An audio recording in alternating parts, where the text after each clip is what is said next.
welcome, welcome. Hope you guys are great.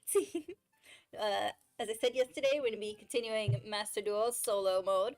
See what more I can learn, see what other lore there is out there. I'm excited.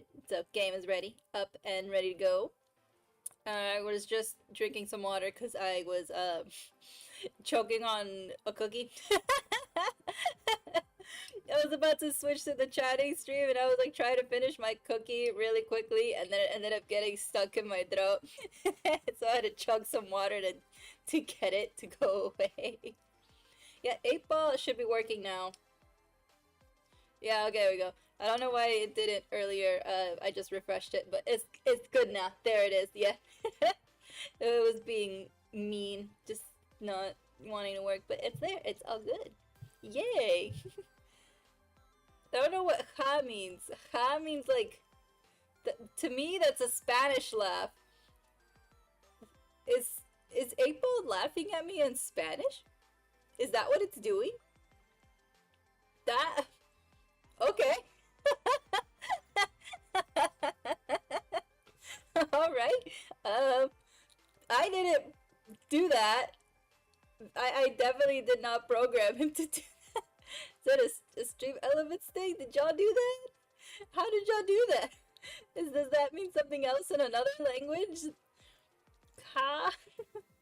To me, it looks like ha. It has a laughing emoji next to it, so clearly it's laughing at me in Spanish. Okay.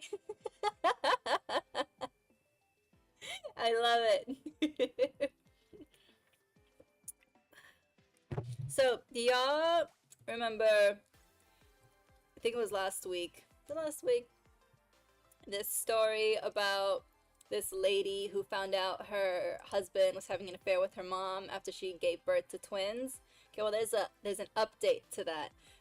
The update is the actual story on how she caught them. So she didn't catch them doing the dirty, but she ended up just catching the truth, basically. She just found out the truth. So luckily she's not traumatized by that. But anyway, here's the rest of the story. So she said that she's had like some assumptions that something was going on. She said that she could see like lingering hugs and like some extra affection here and there.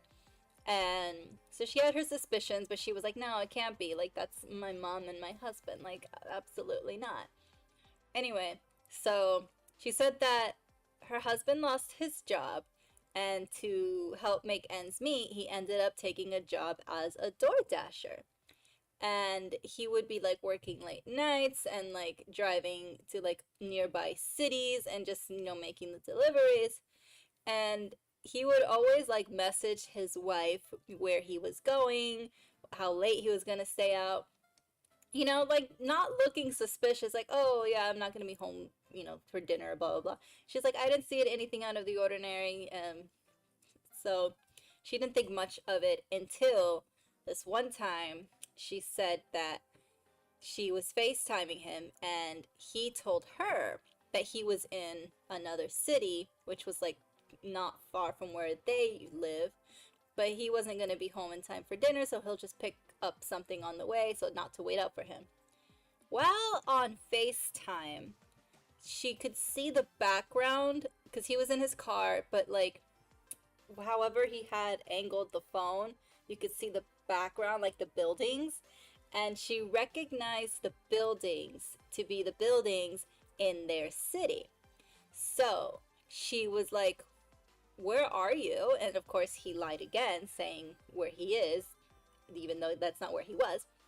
And she was like, no, I know that building. You're here in our city. Why are you lying to me? He's like, I'm not lying. And of course there's like this back and forth trying to pretty much gaslight her and saying, you're not seeing what you're seeing. Your eyes are lying to you, kind of thing.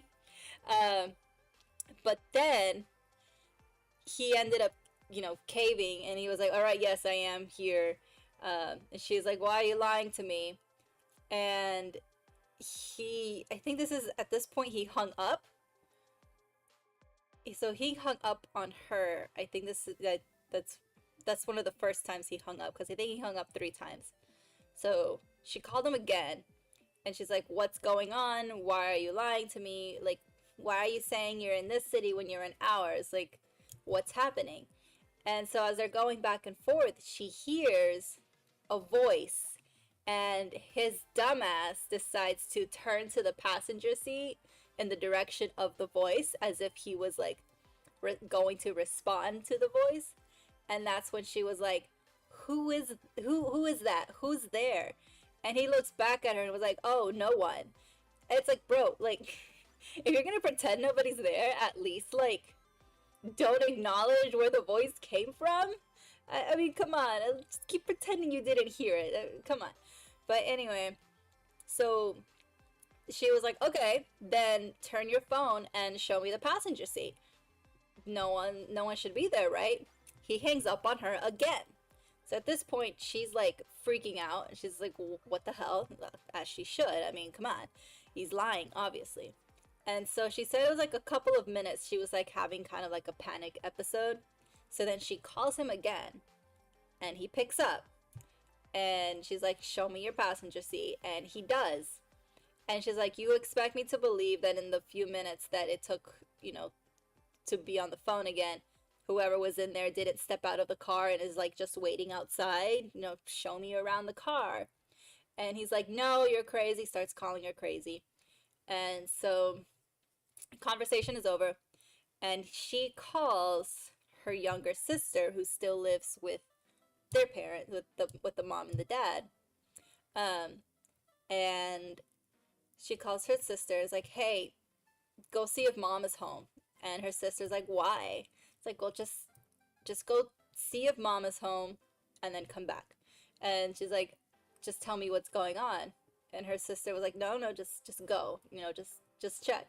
So that's when her little sister is like, okay, I'm not supposed to tell you, but your husband came to pick up mom a few hours ago. They said that she was gonna go help him do some DoorDash deliveries, and they didn't want to let you know because they was gonna freak you out or something. And so that kind of like that pretty much confirmed her suspicions. And so she tells her sister, this is what I think is going on. Of course, her sister's like, no, why would you ever think that? Like, they love you. They would never do that to you. But, I mean, this is like evidence building on top of evidence, like with her suspicions. So she calls her mom after like a dozen times. The mom finally answers and is like, what? And she's like, why? Like, why are you doing this? Like, just why? And she's like, why? Why what? What do you mean? And she's like, you know what I mean, just why? And the mom's like, you mean why am I with your husband? And I was like, oh, she admitted it. But she didn't admit to the affair. She just admitted that she was with the husband on the DoorDash delivery. So I was like, okay, that's one admission. That's step one. And so the lady tells her mom and her husband to just come to her house. Just come back to her house, and they can all talk. And so once they get there, of course, she starts ripping into them. And she asks up front, like, are you guys sleeping together? Like, just be honest with me. Of course, they lie. They say no. They go to sleep. The day is over. She says, like, a few hours later, like the next day, they finally come clean and admit to everything that's been going on for, I think she said a few months. I could be wrong on the timeline, but it's been going on for a while. So they admitted it, because, I mean, what are you going to do? She pretty much already confronted you. There's not much you can do here, except admit what you're doing. So they admitted it. She moved out with the twins, and the mom moved in. The mom had the audacity to move in after her own daughter moved out of the house because she decided to have an affair with her son-in-law, of all people. So she moves in, and the ex-husband now is pretty much just trying to play family with his ex-mother-in-law.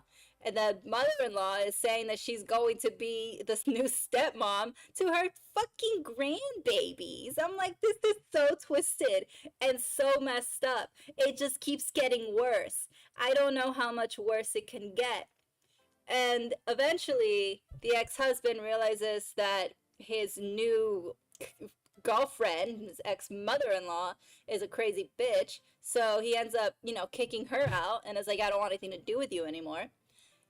And so she goes back to her previous husband, to the dad-in-law, I guess. So she goes back, all right? And guess what? He welcomes her with open arms. It's like your wife cheated on you with your son-in-law, left you to move in with him, talking all this big talk about trying to be the new stepmama to your freaking grandbabies, and then when your ex-son-in-law kicks her out, she comes back to you and you welcome her with open arms as if nothing has happened.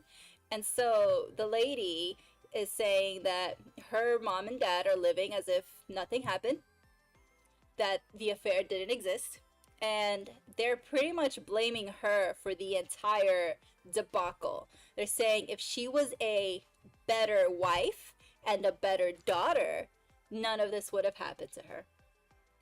Can you believe that?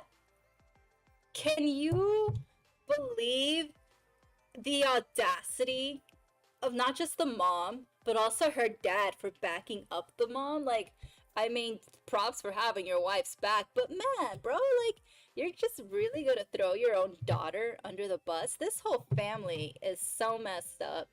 I genuinely feel sorry for this woman and her two kids, the twins. Like, ugh, I feel so bad. I do. She did not deserve it. Like, nobody deserves this kind of betrayal. It's terrible. I hope she finds peace. Well, I think she's well, she moved out already. She's ex-husband. She's got nothing to do with them anymore. And I think she hasn't spoken to her family in a while. But like, I hope the rest of her life goes splendid and she just prospers and thrives. Because this was just one wild ride. This was like I think it was like a 4-parter story that I had to watch. I literally watched all 4 parts trying to gather and connect all the dots. I'm like, this is crazy. And thank you for sharing your story. I know that must have not been easy to share, but thank you for filling our cheesemate time. We like cheesemate. I know I do. But yeah, I hope all goes well for you and your daughters. That's all I can say, because I genuinely just, this is just not a good situation. It's one of the worst things that could ever be done. I can't even. I have a lot of things to say to the mom if she was ever in front of me, but clearly this is something that's been in the past. I think she said it was a few years ago, so now she's telling her story and everything that happened. So good luck with your life, Miss Lady. I hope and wish you well. So yeah, that was a wild ride. If I find any other cheesemans or if she does any other updates, I will definitely let you know. So that's it for cheeseman time. Actually, there was another one, but I'm not done getting the whole story on that one. Once I do, I will definitely share that with you guys. It has to do with there's like this daughter and this mom. Not an affair situation, but there is a scummy guy. So it's just, once I get all the details, I'll let you know. This next one is a good mama. She's a good mom looking out for her daughter, protecting people and her own daughter against this scummy guy. But I need to finish getting all the parts together. People like to upload their stories in parts for 2 reasons. One, TikTok only does 10 minutes. And sometimes these stories just take longer than 10 minutes. And then also another reason is, interactions. Gets people to come back to you. Might as well use your traumatic stories to get some extra cash. Hey, do what you gotta do. Get your bag. If something happens to you and you can monetize it, just make your trauma work for you. Not what your trauma can do for, what is it? Not what you can do for your trauma, but what your trauma can do for you. I've been hearing that saying. I'm like, I like it. Stick with it. Monetize that shit. I was scrolling on Twitter. I know I'm like changing subjects, but like I saw this prior to choking on my cookie. So I've been seeing this trend on VTubers where they create hate messages to send to themselves, like hate comments and hate DMs. Some of them are blatantly, obviously fake, just to like get some shits and giggles, but other people are doing it for real. Like they're not real hate DMs. They're doing it to gain sympathy, so all these people come to their account and give them the engagement and traction that they so desire, which I think is pretty scummy because hate messages and DMs do exist, and the people that do get affected by them are really scared, especially if you have like people that go above and beyond. And to make it, like, just to fake it to get attention is pretty shitty to do. If you're doing it just for laughs and giggles to make fun of the people that are faking it, that's totally fine. I am all for satire and making fun of things like that. But if you're doing it to gain actual sympathy and attention, why?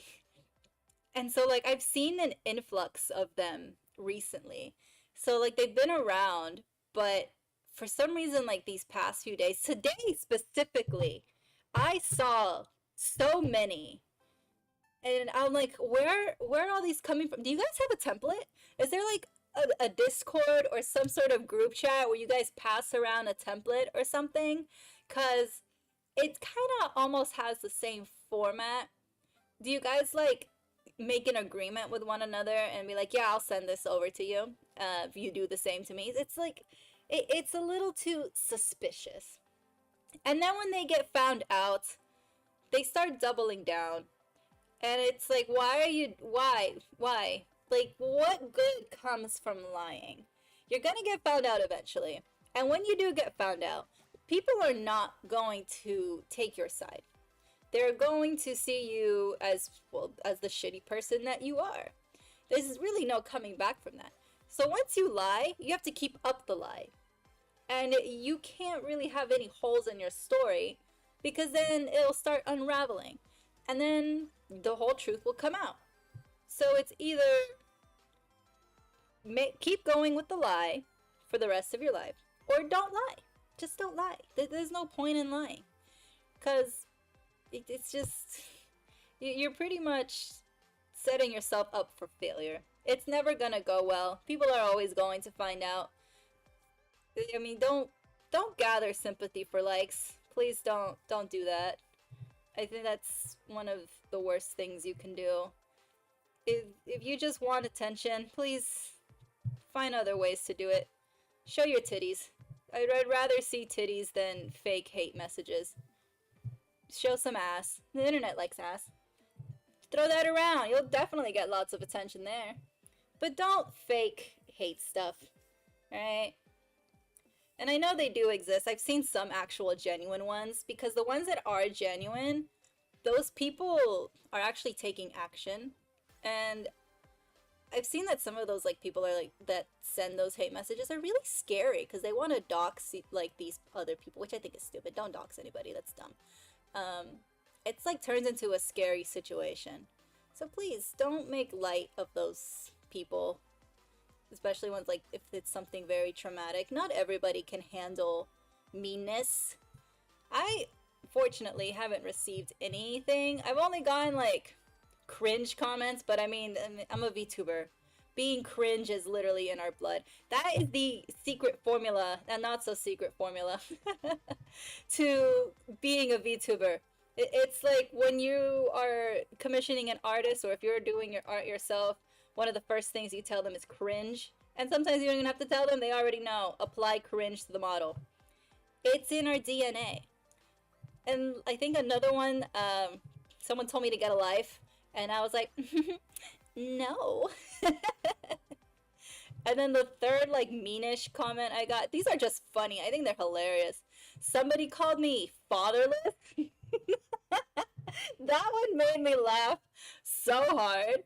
I literally, like, looked at my dad and I was like, Dad? Father? Papa? Are you not real? Did you leave us long ago, sending me into a psychosis, creating this fake reality? And he just stared at me and then turned down his hearing aids. He tends to do that. He either turns them down or he takes them out. It's his quiet time, which is kind of rude. And you can't even tell that he like takes them out because he doesn't have those hearing aids that like wrap around his ears. Is he has the ones that like go directly in his ears. So like they look like those not AirPods, but those black things that go like Bluetooth things. I don't know what they're called. They literally go in his ear, so you can't even tell. And he has like longish hair, so sometimes you'll be talking to him, having a full-on conversation, and he's just sitting there until like finally you realize he's not responding, and then you like wave your hand in front of him or you start yelling, and he's like, "What?" He just won't say anything. The guy wants his peace and quiet, especially with a house full of people that are really loud. Poor guy. Still rude though. And there's times where he like tries to pretend that he's engaged in the conversation, even though he can't really hear anything. Like we'll be sitting at a table and we're talking, and he'll nod his head and he'll go, "Oh yeah," and he'll like send some like generic response that makes you think that he's actually listening and engaged. And then if you bring it up later, he'll be like, "No, we didn't talk about that." We're like, "Yes, you did. You literally, you were in agreement." He's like, "No." I'm like, "What do you mean? What do you mean? You were here. We have witnesses. Everybody saw that you were, engaging in conversation." He's like, "Yeah, no, my volume was down. I was just nodding along for the hell of it."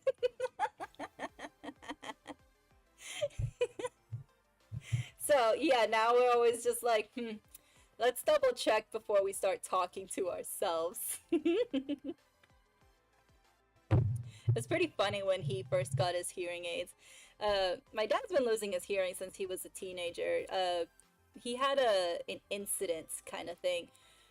Something with, I don't remember the full story, but he said that him and his friends were shooting guns, and one of the shotguns was shot close to his ear, and it kind of just blew out his eardrum. And ever since then, his hearing has just gone down over the years. So he's pretty young to be having a hearing aid, but that's what happens when you play with guns, kids. Don't do that unsupervised. PSA. Anyway, so he's been like slowly losing it over the years. It's just gotten worse. And he just stopped hearing things that we hear as like normal. Like an airplane or a car driving on like the road, stuff like that. And when you talk to him before, you have to like really yell in order to talk to him. And when he got his hearing aids, he put them on and he looked around and he went like this. And he's like, "What was that?" I'm like, "What do you mean?" He's like, that sound. What is that?" And I'm like, "That is an airplane." He's like, "No." I'm like, "Yeah, that's an airplane. You can look outside. There's an airplane literally flying above us." And he looks, he's like, "Oh my God." I'm like, "Could you not hear them before?" He's like, "No." I'm like, "Oh yeah, I mean, that makes sense." I don't know why I'm asking. So every little noise, he just kept turning his head. And he just kept doing this. He's like, "What's that? What's that? What's that?" And it kind of came a little overwhelming for him, so he did have to lower his hearing aids. He does say that he lowers it without telling us, because sometimes he does get overwhelmed with all the noise. He's just not used to it after like so many years. So he does have to lower it sometimes. And he's like, "Sorry, I'm not actually purposely tuning you out. I'm just getting overstimulated and overwhelmed with all these noises." Which, again, it makes sense because he's not used to it after like, what, 30 plus years of not having proper hearing really messes with you. Yes, it does explain the mic. That reminds me of a conversation we were having. So it was around within the month that he got his hearing aids. My mom was just talking in her normal volume, and he looks at my mom and he goes, "Damn, no wonder I went deaf so fast." He's like, "You're the reason why my hearing went away as quickly as it did." Of course, my mom threw something at him.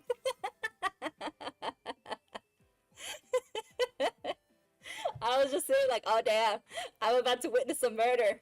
Oh my god. But I mean, he's not wrong. My mom is a pretty loud woman. Her and her sisters, oh my god, when they laugh, it's ridiculous. I'll be like sitting in the living room. My mom will be on the phone with her sisters in the kitchen, and it's kind of somewhat of an open concept. There's no doors, and like in the wall is kind of like a bar kind of thing. Anyway, so my mom will be on the phone, and I could hear her sister laughing through the phone. It's so loud. Sometimes it scares me because I'm like, oh my god, what is that? And then I look and see she's on the phone. It's like, oh, okay.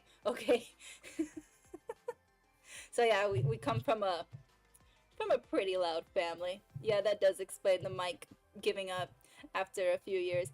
I mean, this mic was got in a few years prior to when I had it, so I think it lasted for a good 5 years. From out of the box to the original owner to me, about 5 years. So it's a good mic if you buy it new. Also, this mic is more made for podcasts and not screaming VTubers who like to talk in normal volumes and voices. Like, this is not a loud volume. I have a normal volume of a voice. Yes.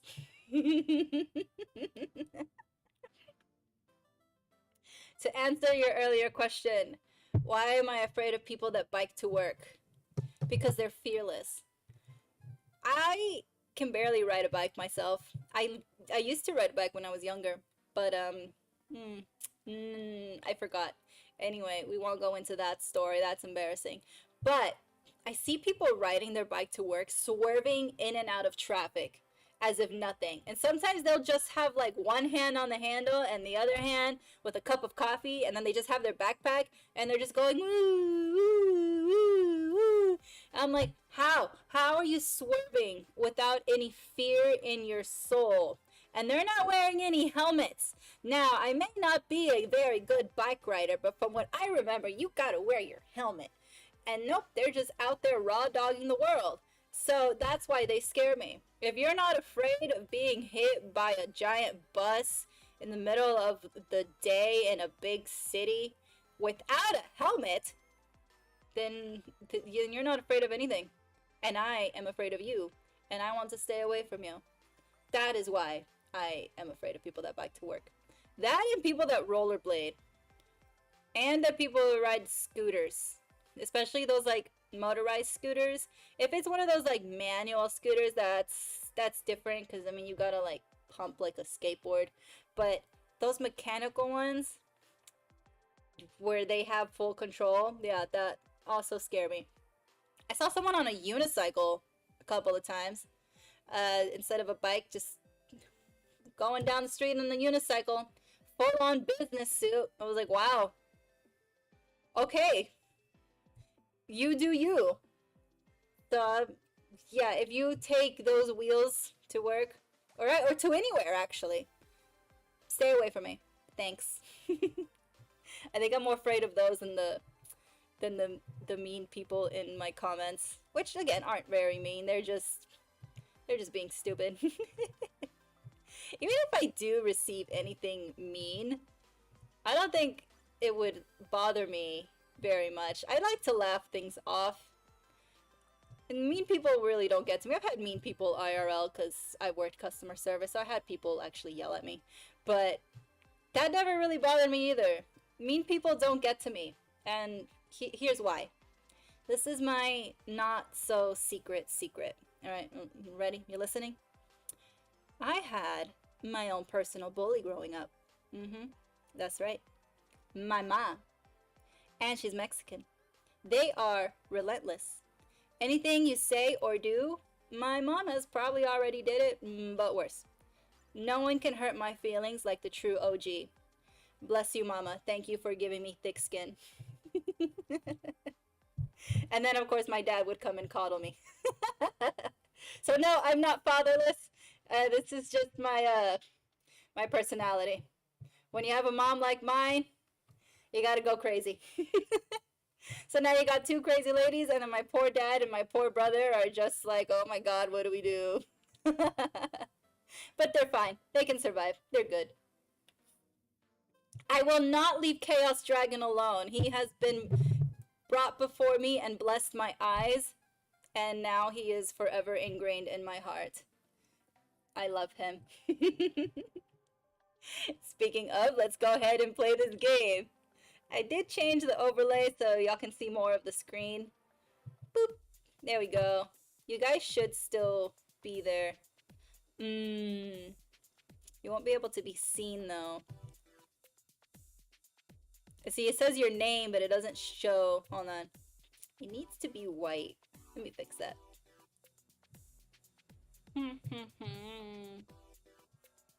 Where are you? So I cleared it out just so y'all can see all of it and have it stop being hidden. But the text color, I'll change it to white. Let's see, there we go. Checkbox. Checkbox, where is the settings? There we go. Okay.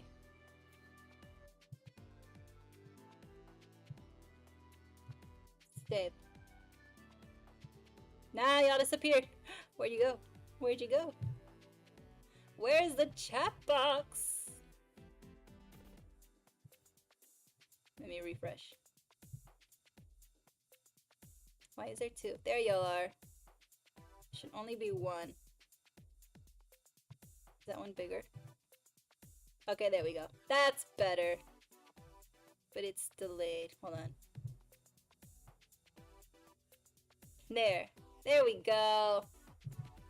That's better. Hello, Renee. Hello. Did my mom ever threaten me with the chancla? No, she didn't threaten. She just took action. That was the way she worked. There were no threats with my mother. She just did. you said something stupid, or you'd like let her you'd make her mad. As soon as you turn around, pop, the back of your head. No warnings. You've got to know you did the stupid. You get the consequences. You can't believe I have a Chaos Dragon fetish. Really? You can't believe it? Are you sure? Are you really sure? I feel like the warning signs have been everywhere. Not even warning signs, just blatant signs. They're not warnings. They're just there. And I think it's pretty obvious. A joke about that spelling mistake. It's okay. I make a lot of spelling mistakes. It's fine. Okay, let's see. Where did we leave off? Boop, I collected all my missions. No, my mom was very merciless. She taught me how to be strong, mentally and physically. To be fair, she did apologize for a lot of it. Now that we're older, she's like, "Oh yeah, I'm sorry." I'm like, "That's fine. We were pretty shitty." Let's see, we did this one. We did these. Okay. The danger files. I wouldn't say we were shitty kids. I just think we were kids. That's all it is. We were just kids being kids.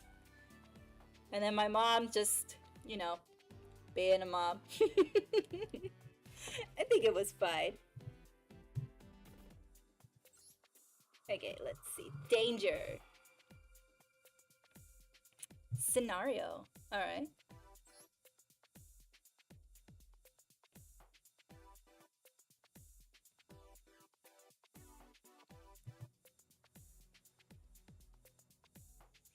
Okay. There is a lone island somewhere out in the wide ocean that people say is the last untouched corner of this planet. Some think that it may be the land of legends lost to time. The waters around the island were always turbulent and the weather unpredictable, as if nature itself was trying to reject anyone who tried to step foot on it. Thus, humans have never been able to ascertain what the island even looked like in full, let alone the ecosystem within.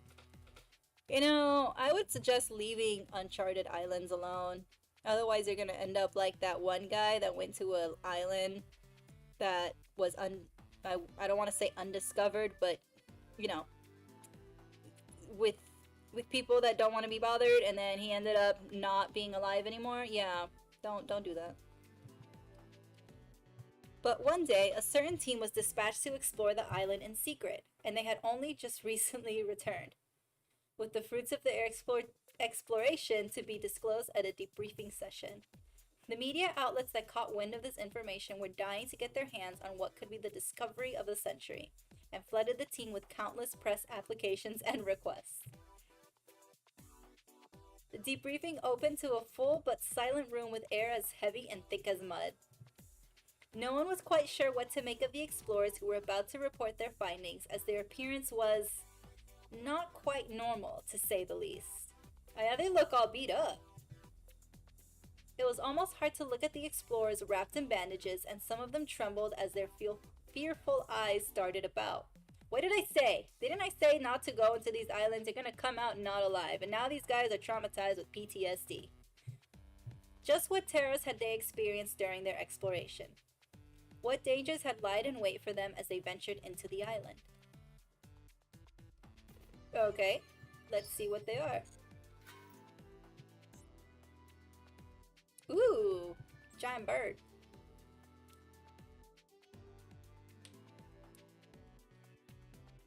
A single team member cleared their throat and the debriefing began. File number 0028. Danger. Damn it. Tsuchinoko. Okay. Oh my god, it's so cute! That thing is dangerous!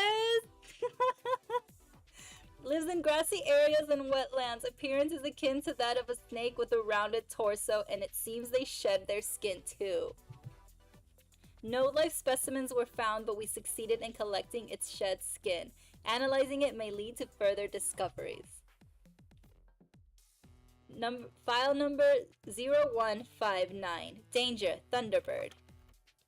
A giant monstrous bird that circles above the island, covered in a thick plumage of colorful feathers. The biggest out of all the creatures the team members discovered, with its full wingspan about the size of a mid-sized aircraft. It appears to be surrounded by some sort of electricity. The creature was cited to have bolts of lightning emanating from its body. Once it spots prey, the creature dives down from the sky and uses its sharp talons to capture whatever it is. Although we were caught in its path, we were able to escape safely to a nearby cave. While we took shelter, we discovered one of its feathers nearby and brought it back with us. As the audience listened to the report, they ruminated among themselves. Some researchers were elated by the fact that there were physical evidence of these never-before-seen creatures. Leave them alone! Others, such as the sponsors from the scientific organizations that sent these explorers out, pondered how they should handle this island in the future, as the creatures were more dangerous than they had thought. You leave things alone, that's what you do. You don't touch it. You don't want to fuck around and find out. Alright, let's see what this deck is all about.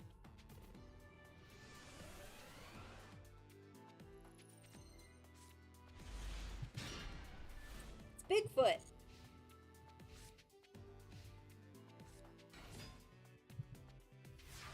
Okay. Draw. Use your danger card's effect to win the duel during this turn. Okay. Discard Danger Bigfoot from your hand to activate Danger Excitement Mystery, and then add Danger Chupacabra from your deck to your hand. There's a Chupacabra? Alright. Activate. Yes. How did y'all draw him? Activate Danger Bigfoot. Okay. Yes. Destroy.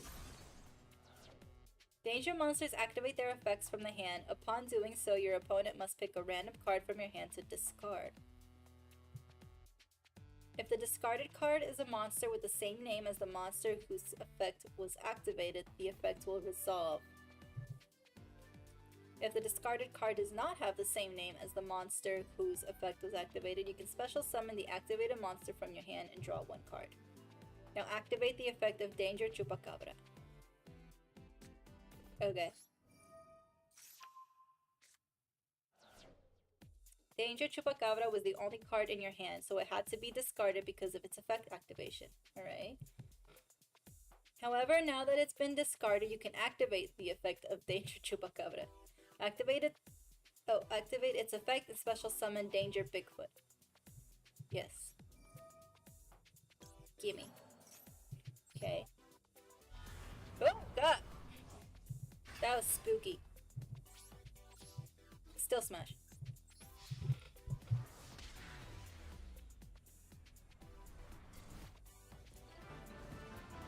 Okay.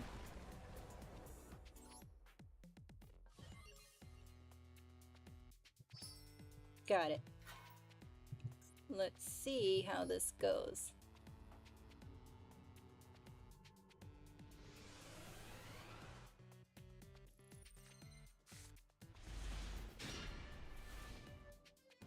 I have the cute snake! Okay.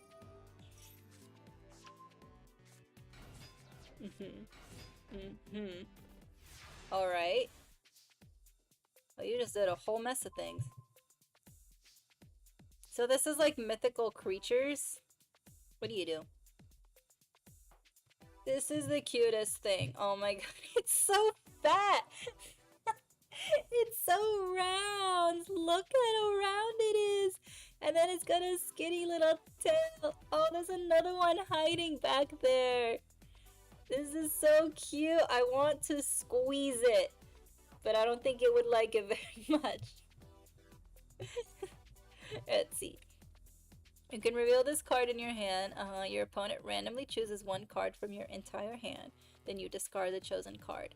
Then, if the discarded card was not Danger Tsuchinoko, special summon one Danger Tsuchinoko from your hand, and if you do, draw one card. Okay, back.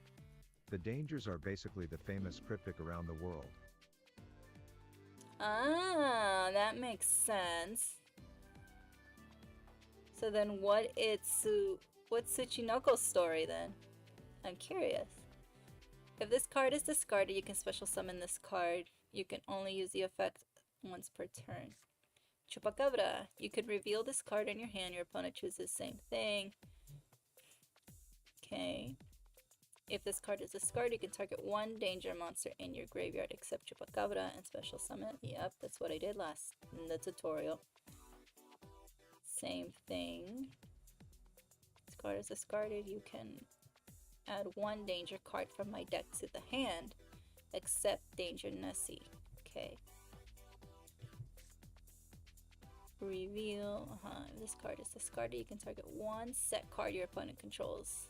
You can, okay. What do you do? Your opponent cannot target danger monsters you control with card effects during the turn they are special summoned. Once per turn, you can target one danger monster you control while you control that face-up monster, and this face-up card you can attack. Okay. When your danger monster is destroyed by battle with an opponent's monster, you can destroy that opponent's monster. You can banish 3 danger spell traps with different names from your graveyard. Oh, I see. Okay.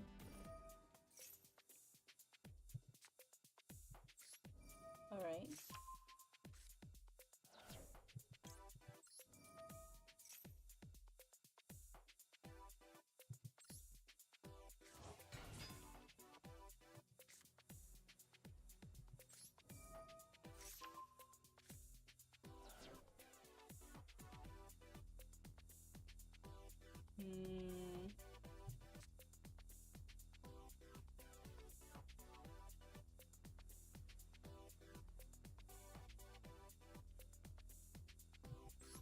I just want to see what they all do.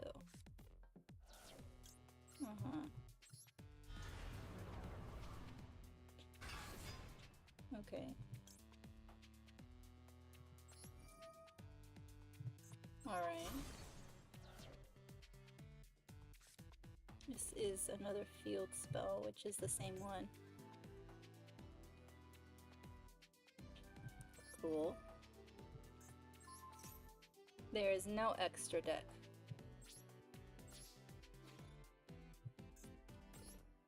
Yes.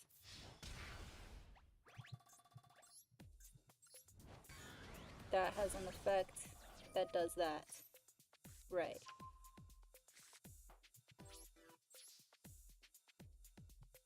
End.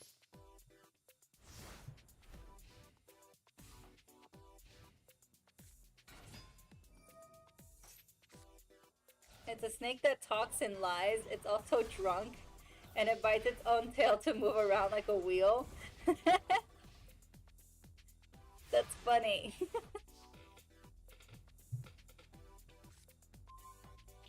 Mothman! Mothman. The discarded card was not special summon from your hand.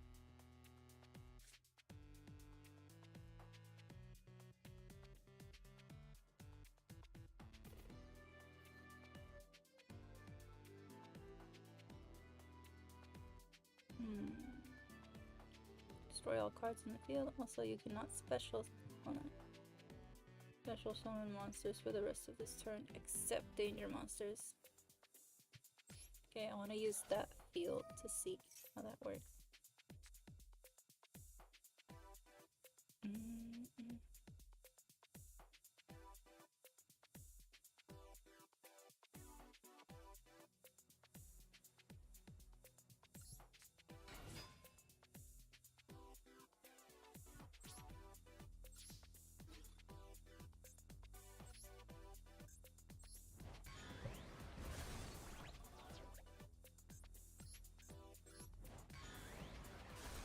Okay.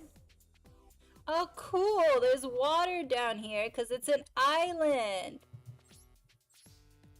I like these fields. And there's the boat. Ooh.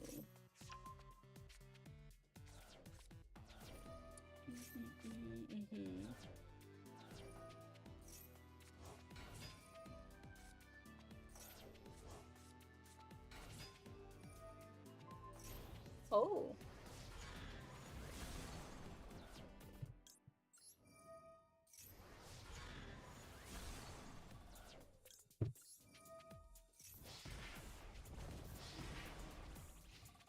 Okay.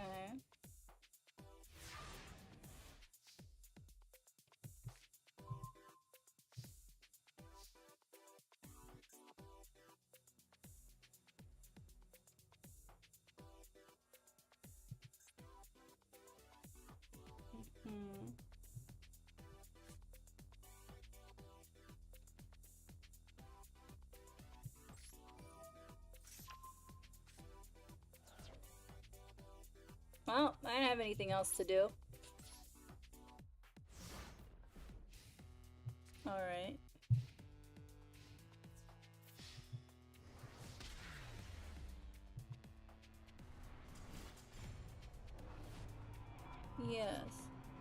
I'm still trying to get what's the point of their effect.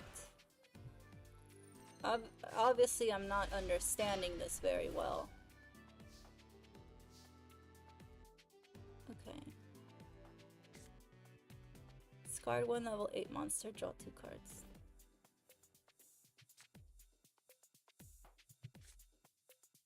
Discard one level 5 or higher monster, add one level 4 or lower monster from your deck to your hand. You cannot special summon monsters for the rest of the turn. Also, from this point forward since the release of Dangers, whenever an archetype that has new cute monster is shown, we refer it as Tsuchinoko effect. Aww, that's so cute. Cannot special summon monsters for the rest of this turn except after this card resolves. You can only activate one danger, excite, and mystery per turn.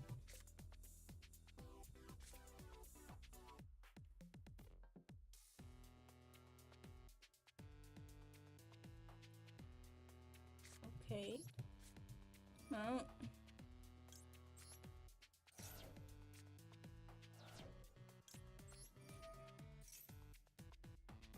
To send to the graveyard. Let's see.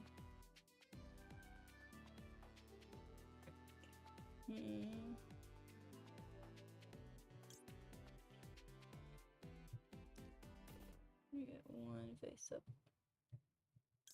Ooh, Dogman.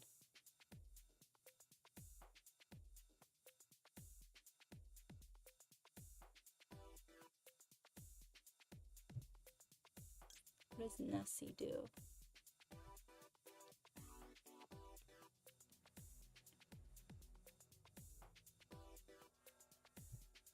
Okay.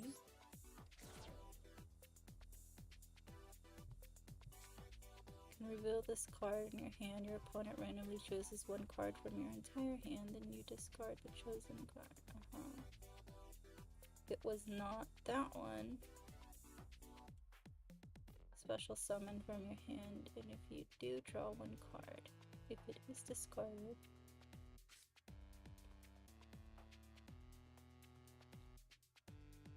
it's not Mothman. Special summon Mothman from your hand, draw one card.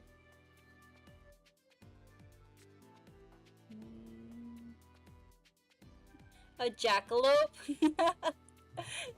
This is too cute. Discarded. Special summon one danger monster from your deck and defense position. Okay.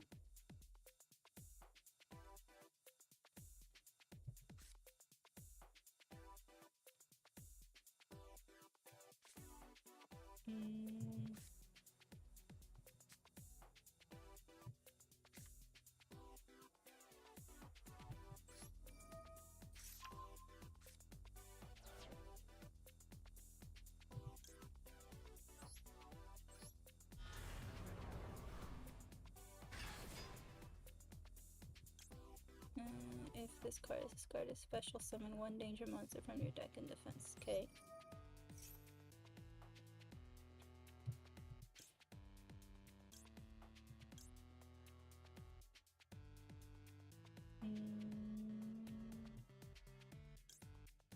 Ogopogo. What's an Ogopogo? Oh god, that's one of those river monsters.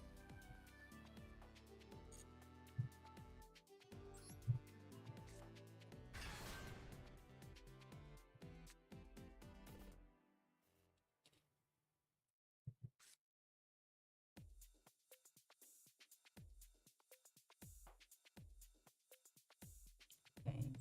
I'll end there.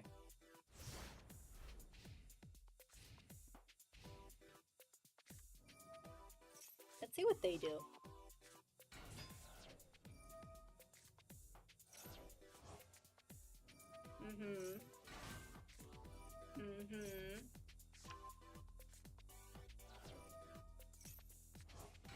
Okay. Well, alright. Response team. What does that one do? Target one monster you control and one monster in the field. Return them to the hand. That one is Canada version of Loch Ness Monster. There's a Canada version? Okay. This card is in the graveyard. You can discard one danger monster. Place this card at the bottom of the deck. Then draw one card. Okay.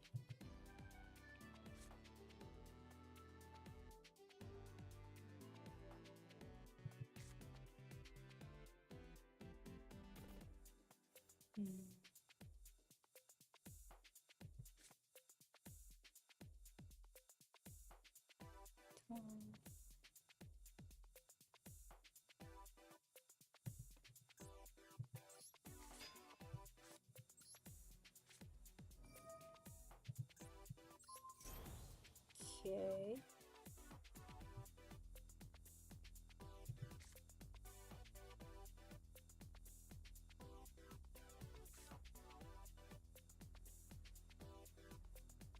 Add a level. Oh, discard one level 5 or higher monster. Add one level 4 or lower from your deck to your hand.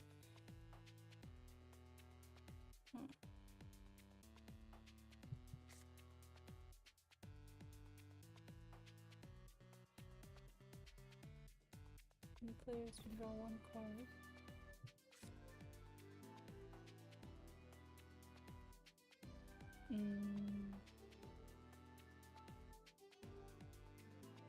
Okay.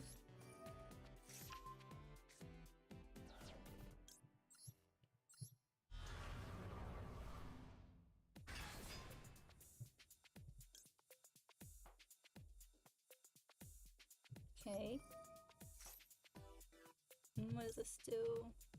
Reveal 3 danger monsters with different names from your deck. Your opponent randomly picks one for you to summon, and you shuffle the rest into your deck. During the end phase, destroy that special summon monster.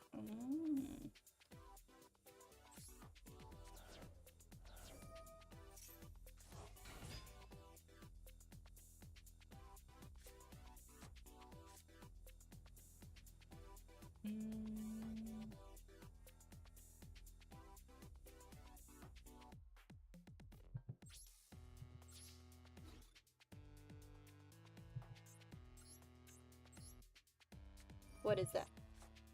Second expedition. Discard one card and target one danger monster you control and gains 500 attack until the end of this turn. If this card is in the graveyard, discard one danger monster. Okay.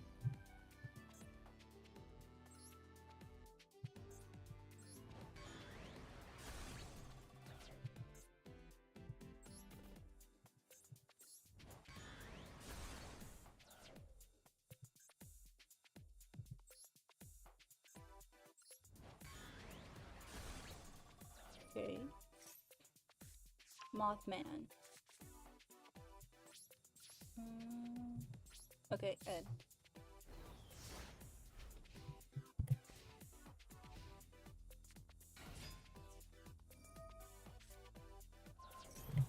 Ooh.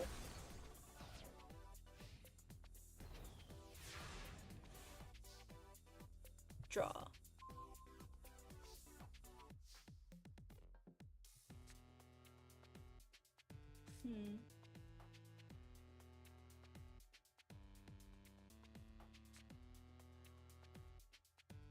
Okay, let's see what this does.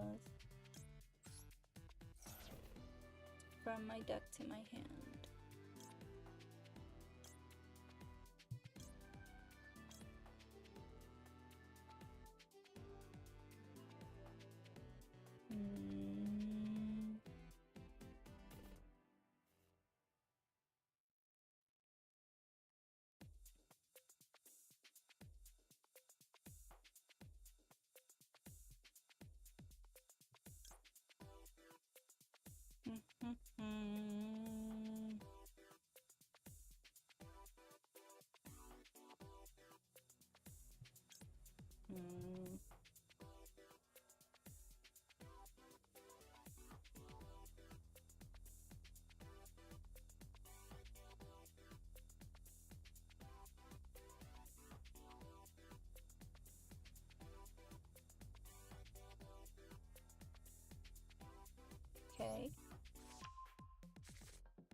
Ooh.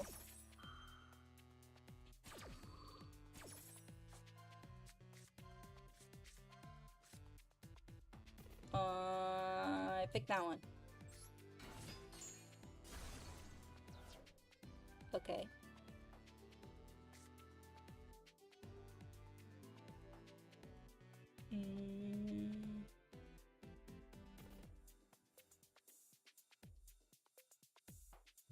Okay.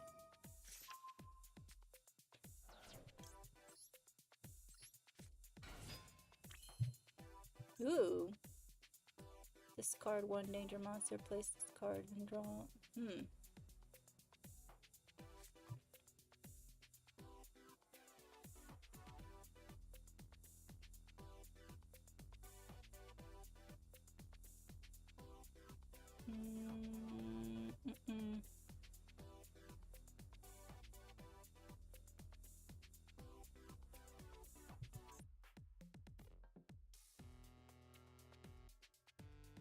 Okay.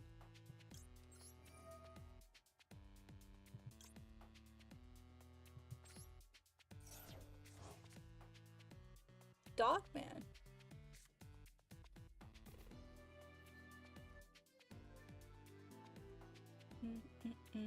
Chooses right.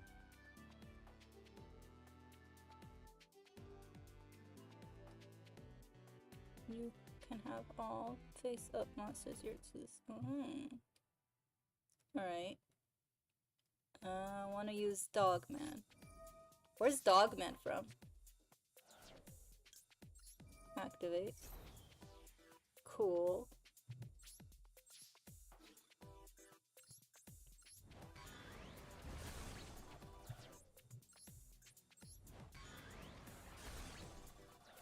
Okay.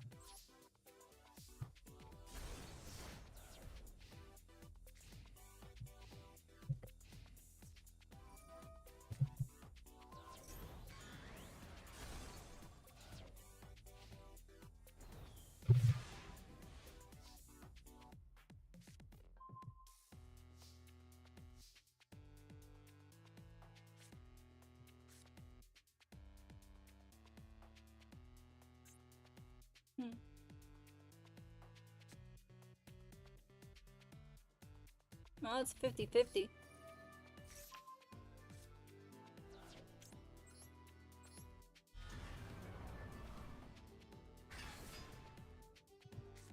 Reveal 3 danger monsters. Dogman is basically European. It's the werewolf. Oh, it's the werewolf. Oh, okay.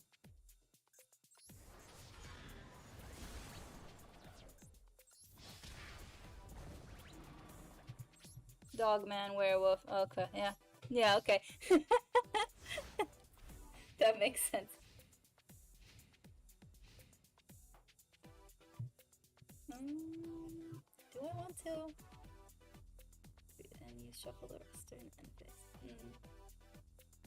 Nah, it's fine.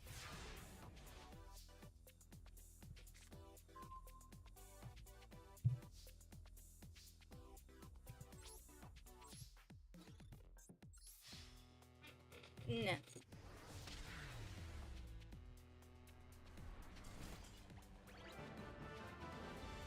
Okay.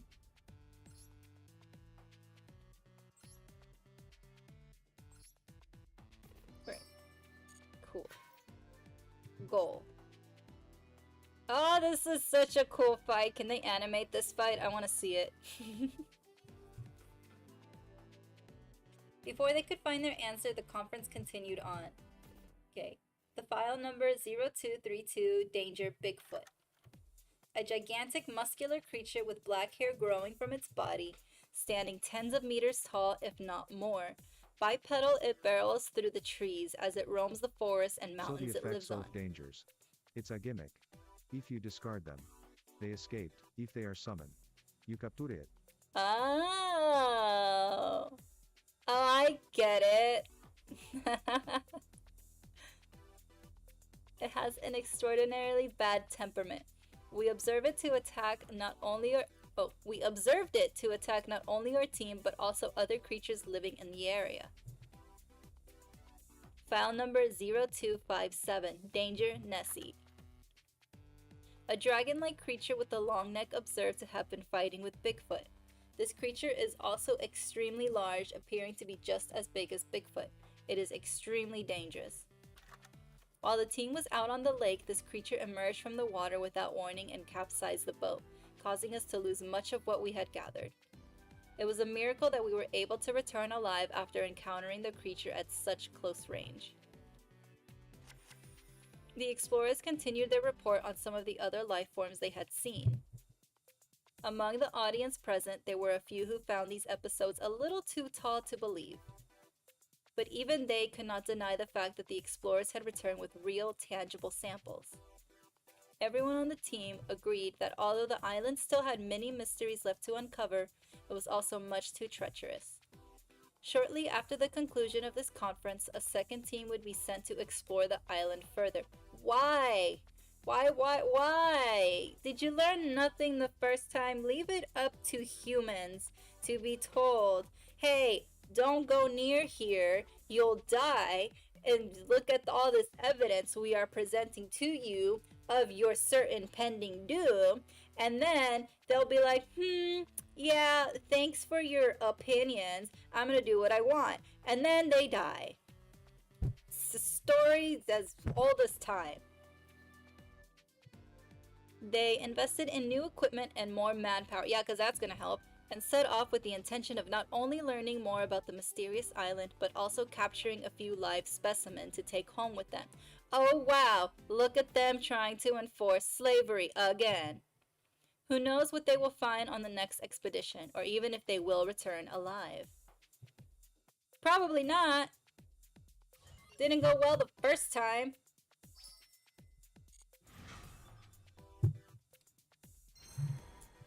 Alright, we're done with the danger files. No, I don't want to go to the story. It's a reference to Skull Island. Ooh. I like how they like grab all these like legends and tall tales and just stories and make them into cards, and just I think it's pretty cool. And you can see the references, and then even if you don't, like, I didn't know some of these references. I didn't know where Dogman was from, or that giant river monster from Canada. You get to learn new stuff. Sacred Phoenix. Okay, there's only one scenario and then an end goal, okay? Ooh. Giant dragon. Giant gold dragon. Worshippers of the Sacred Phoenix. Sacred Phoenix of Nephthys. My tongue got tied. Nephthys.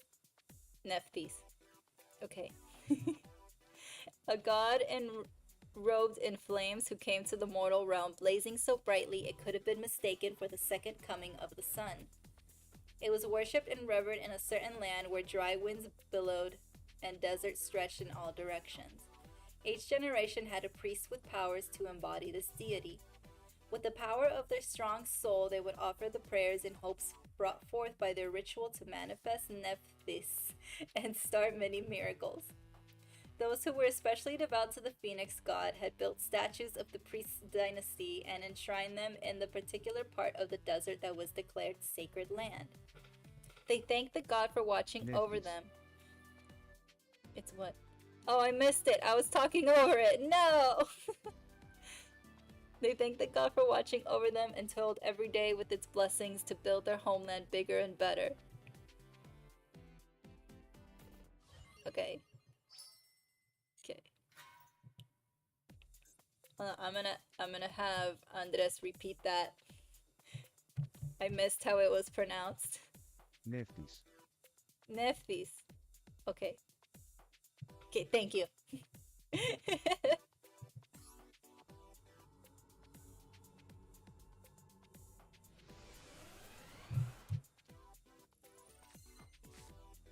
I like this field. It looks very ancient. What makes a Nephthys deck unique?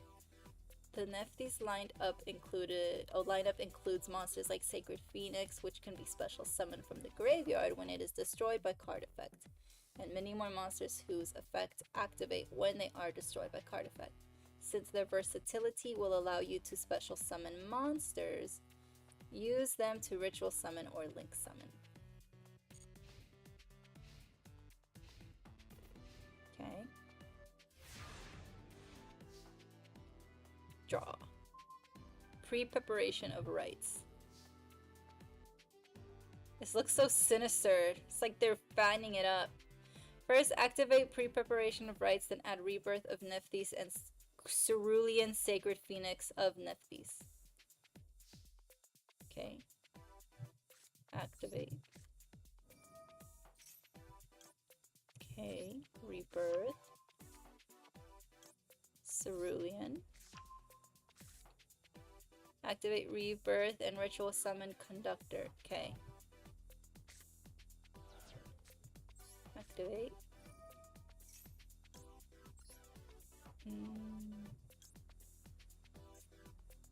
Oh. Okay.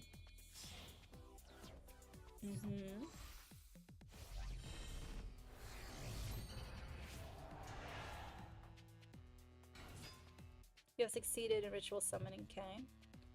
Activate the effect of Conductor and special summon Devotee from my deck. Yes.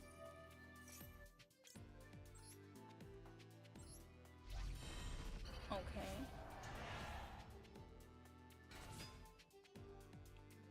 Ritual monsters that are special summoned with the effect of Conductor of Nephthys will be treated as having been ritual summoned. Okay. Activate the effect of Devotee and special summon Sacred Phoenix from your deck. Yes. You.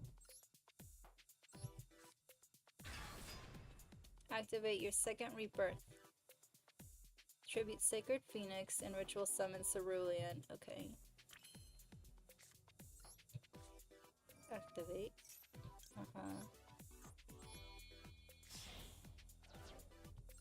Got it.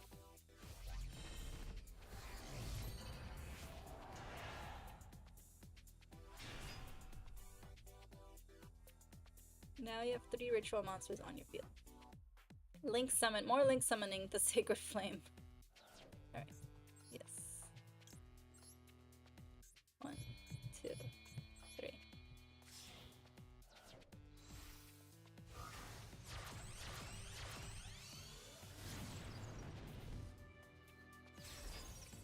Sacred Flame will gain different effects depending on how many ritual monsters we use as its link materials. Wow. Attack. Okay.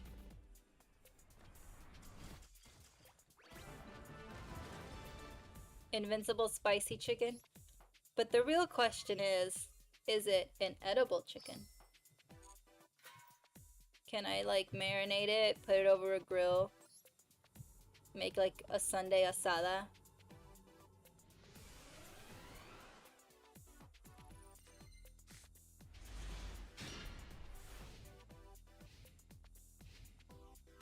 Okay.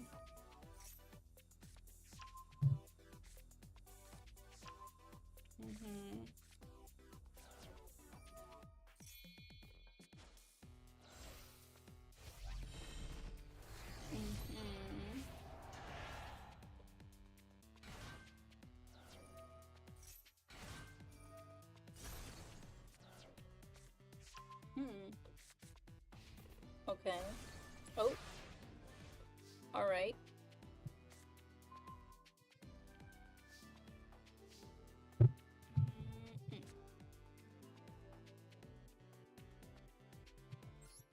Okay.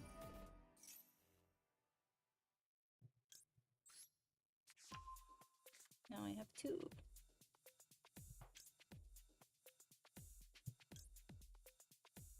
Okay.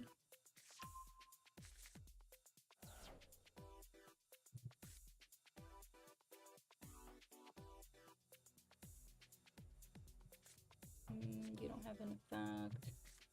Discard 1 card and target 1 card your opponent controls. Okay.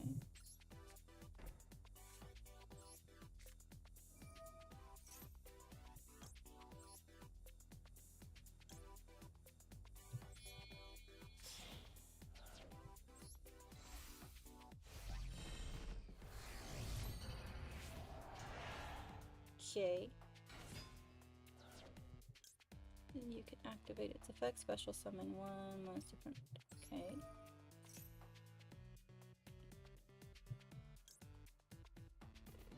Yeah, right.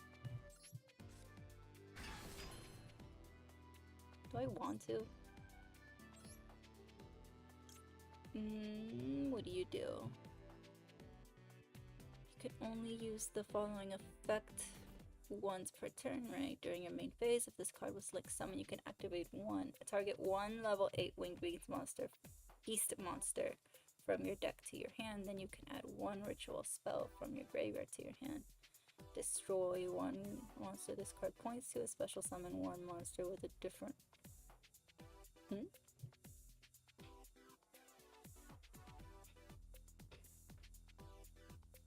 Destroy one monster this card points to.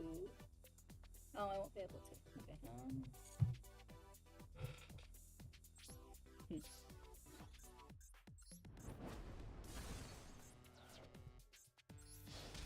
Okay.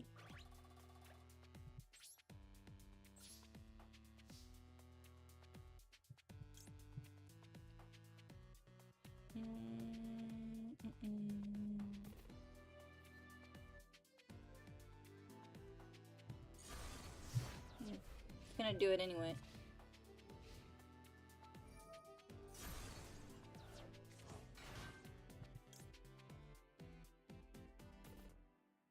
No. No, it's fine.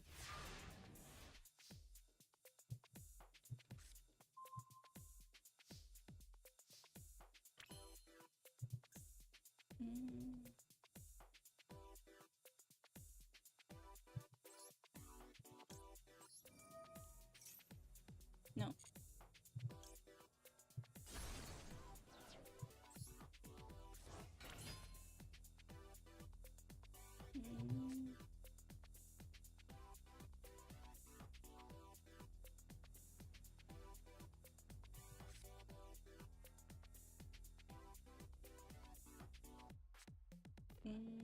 This card can be used to ritual summon any monster. Any ritual monster. You must also tribute monsters from your hand.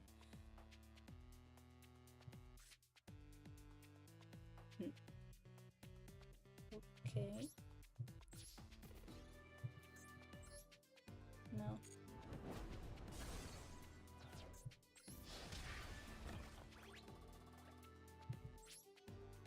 And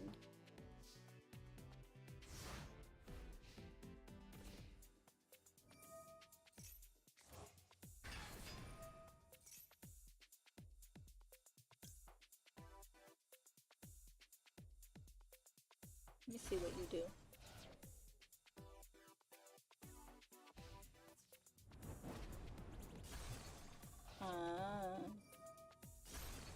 I thought it would ask me again.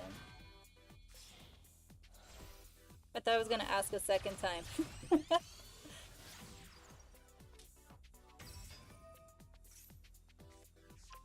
I'm trying to see what the computer is doing. Draw. During your next standby phase, after this card was destroyed by card effect, you can destroy a monster on your deck. Okay.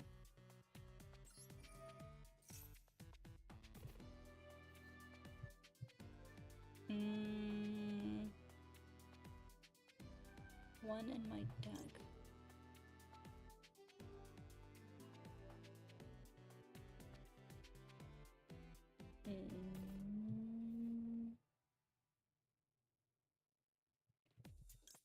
What do you do? I want to see what each one does. This is like my only chance to see what's in my deck. So I want to see what I got. Make sure destroy one card in your hand spell. You can do. Hold on. During your next standby phase, you can special summon this card from the graveyard. Contribute this card and another monster special summon.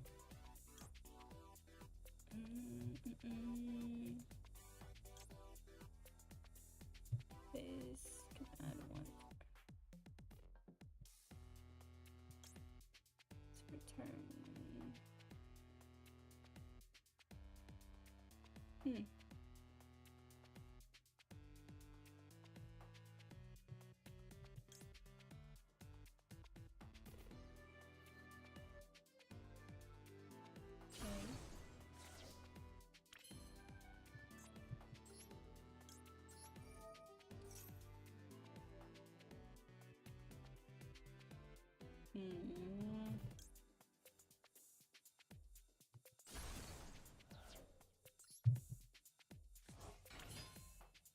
I want to see. I want to try this.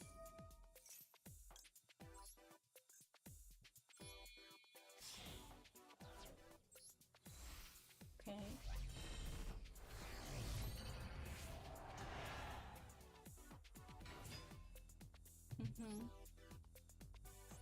I don't know what that one is. If this card is ritual summon, you can special summon your hand or deck. Okay. Got you.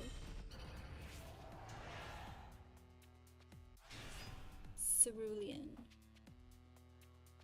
Okay, let's just attack directly with all three.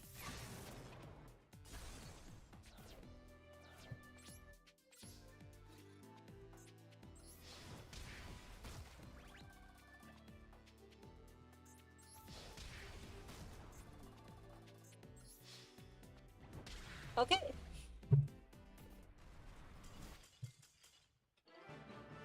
Not bad.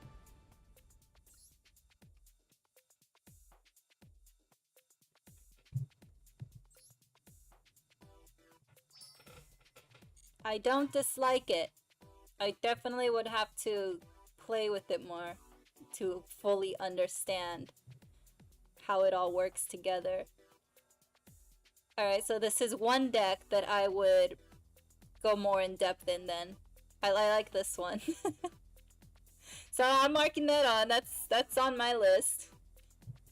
We're getting there. Slowly. But one day, disaster struck without a single warning when a tremendous entity arrived in their land.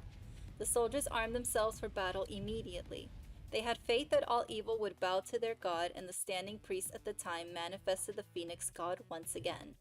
Little did they know the bringer of ruin they faced had even greater power. The Phoenix god's strength was insufficient, and the desert land was left defenseless against the calamity. The only hope the people had to protect their home was a young girl who many believed had the potential to become the next priest. When they tried to appeal to their god again, there were no offerings, no music, no dancing. Only the whispers of the girl as she devoted herself to prayer while her homeland burned and crumbled around her. The god heard her genuine wish and answered to the cries of her heart. In the girl's soul dwelled a power so divine and unheard of in its intensity that she was able to awaken Nephthys, the sacred flame. The crimson phoenix god descended with its flames of gold, and with one swoop of its wings, the fires ripping through the land disappeared. Once the catastrophe had settled, the god became a statue once more. A few months later, peace had returned to the people's homeland, and they were once again holding a ritual in honor of the great Nephthys. Among the worshippers was the girl who had been the sole ray of hope in the disaster. She seemed more mature now and carried the air of the one who was determined to be ready for whenever the next tragedy struck. She clasped her hands together and prayed for another day of peace and wellness. You go, girl! Samsara. Spell card. Cool. Rouse from destruction? Yeah, I got a rouse from destruction. The Invincible Bee Troopers. Insect Knights. Ugh, insects! Ugh, I don't like insect cards. Okay, let's get through it. I must. For the sake of education. Why bugs? Why are they a thing? I don't care how good the cards are or the deck is. I don't want to use insects or bugs. I don't want to look at them. Drawing. Make my skin crawl. Okay. Let's do it. Insect knights, or bee troopers, fight with their own unique tactical maneuvers. Their power, which combines attack and defense through communication, is truly unbeatable. Bee trooper landing, okay. Even if I'm impressed with this deck, the answer's gonna be no. Just cause no bugs, no creepy crawlies. The invincible bee troopers.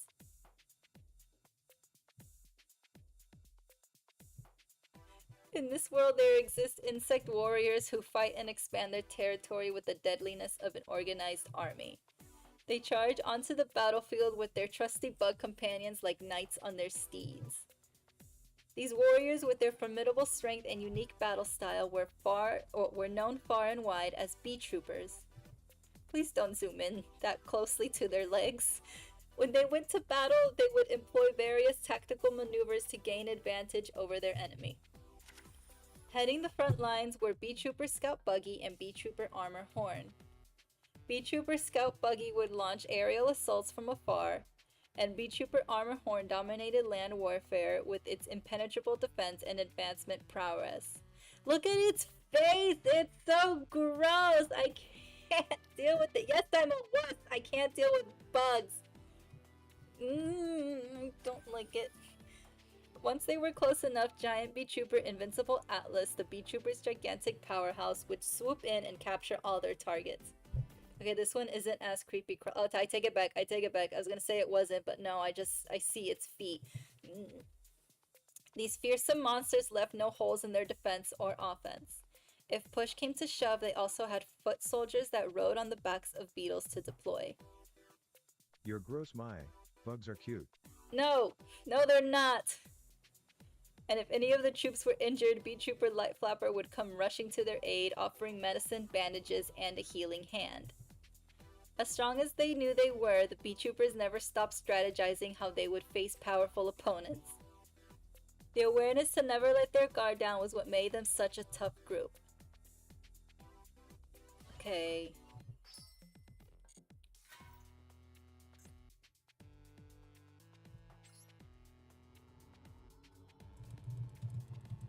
Let's see what this deck can do.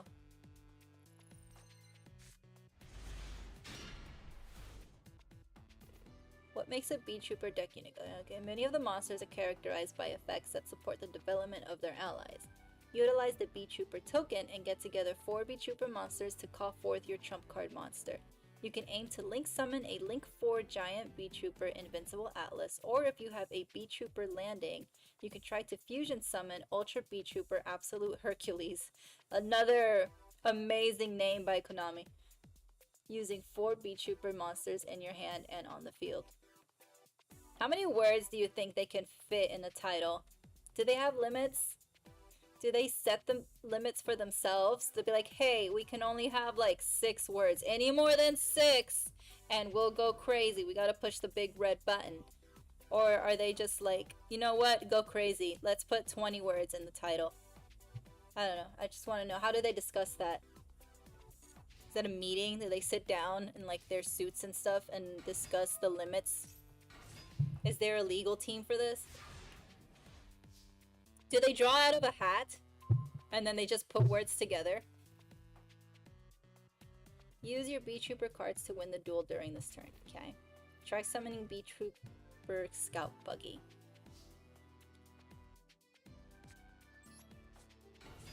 Activate the effect of the Bee Trooper Scout Buggy that you successfully summon, and effect of Bee Trooper Scale Bomber from your hand. Yes. It's a butterfly. I can deal with butterflies.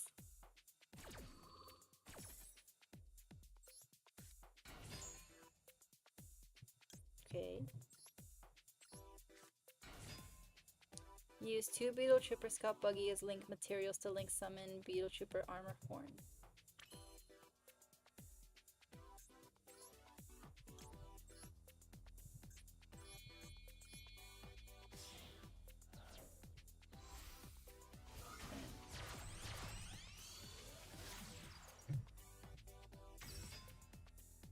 Activate B Trooper Descent.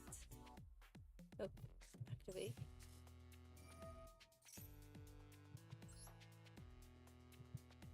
I should have done defense. Oh, it doesn't matter. Use all of the monsters on your field to link materials to link summon giant B Trooper Invincible Atlas. Okay.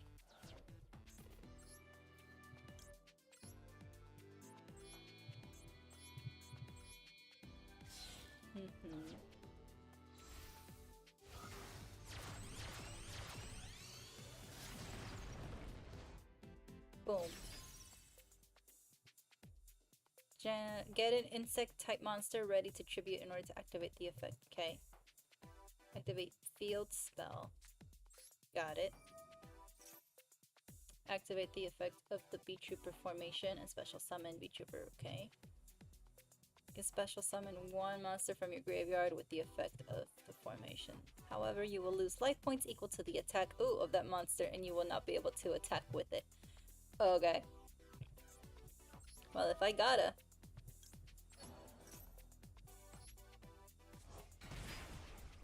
Tribute Scout Buggy and special summon to activate the effect of Invincible Atlas. With this effect, special summon Sting Lancer from your deck. Okay.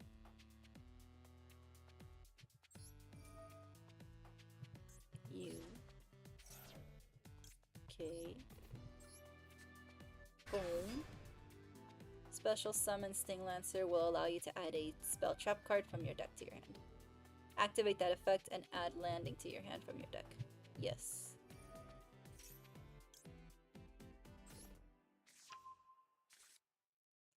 B Trooper also has the fusion monster Ultra B Trooper Absolute Hercules as a trump card, a monster that requires 4 insect type monsters as its fusion materials. Deploy your insect type monsters and choose to link summon or fusion summon depending on the situation you're in. Let's proceed, alright?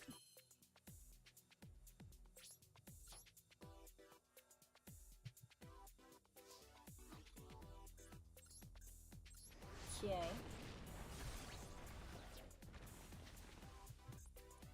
Is this a wasp with lightsabers? Okay, that's kind of cool, actually.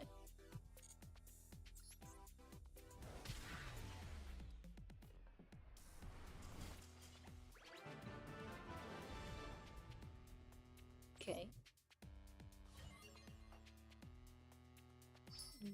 Boom. Alright.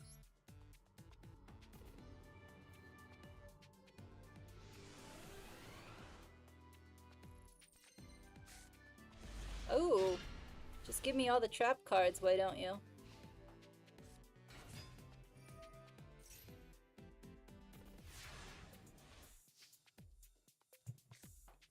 Okay.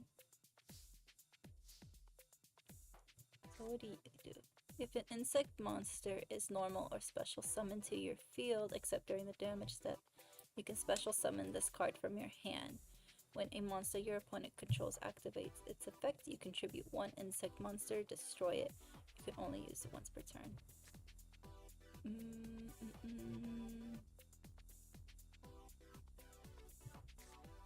Remove from play 1 insect type monster from your graveyard and select 1 monster your opponent controls. Destroy that select monster. That looks helpful.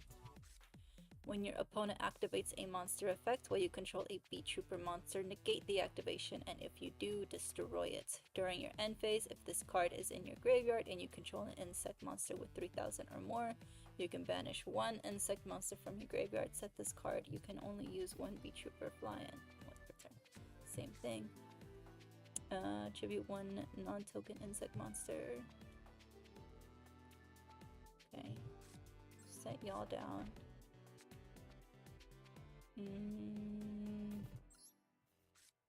Okay. That's all I can do. Right? Yeah.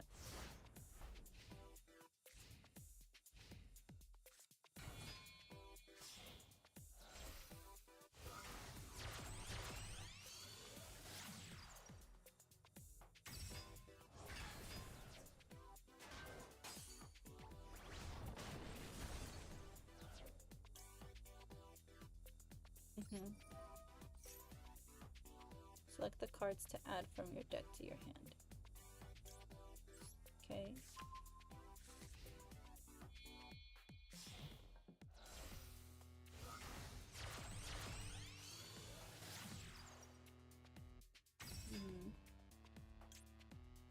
Can target one insect monster.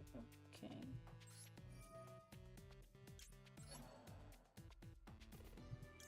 Use.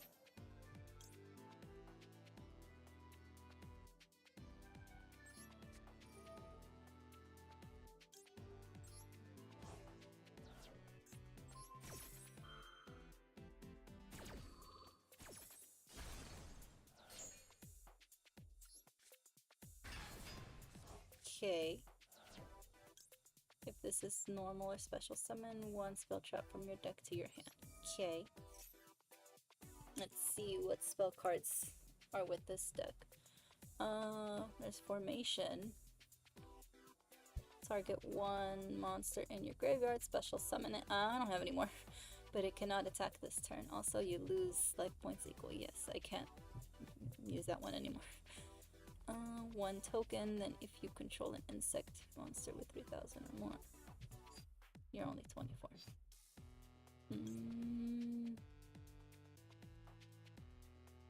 Okay. Fusion, summon one insect fusion monster from your extra deck using monsters from your hand or field as fusion material. If this card was in your graveyard, it's the one I used last time, and then that one. What fusion monsters? What XE is this? Oh, number 3, Cicada King.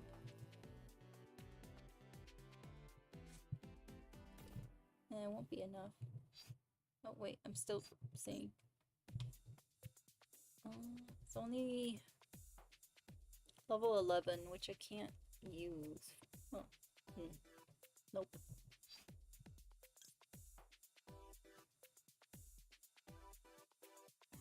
No, I won't be able to use it because it takes 4 insect monsters and I've only got 2.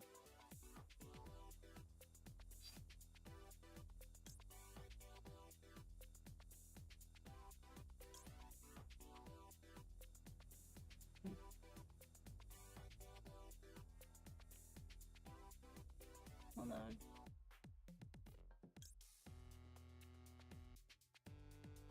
One token.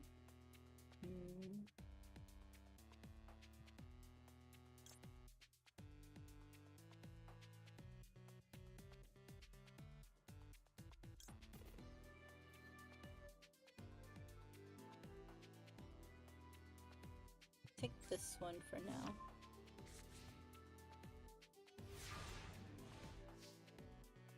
Draw.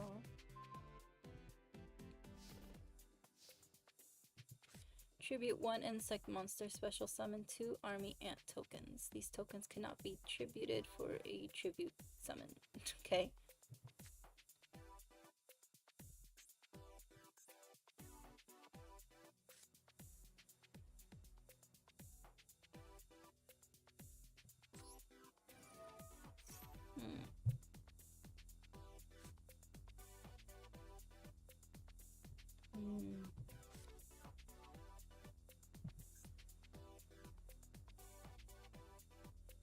Controller can add 1 insect monster at the same level. Okay.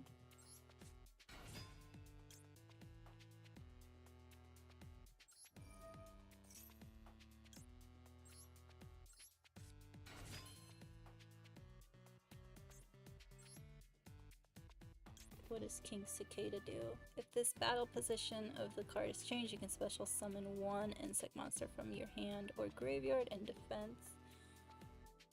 When a monster on the field activates its effect, you can detach 1 material from this card and target that monster, negate its effects, then make 1 insect monster on the field either. Okay. This is Insector Picofalena. Okay. She's pretty. If this card is link summon, you can discard 1 card and target 1 other insect monster you control. Equip 1 insect monster from your deck. Monster gains 500. You can target 3 monsters in your graveyard, shuffle them in your deck, and draw 1 card.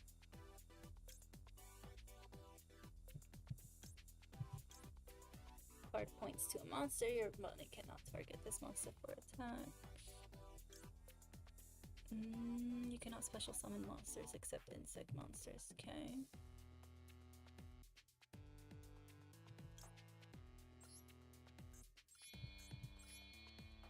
Can I?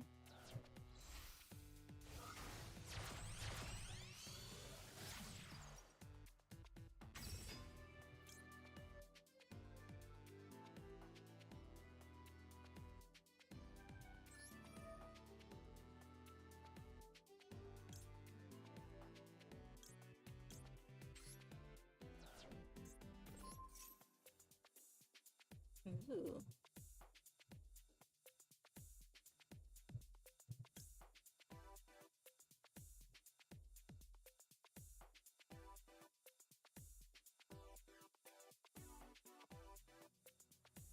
One insect monster from your deck to it as a spell that gains this effect.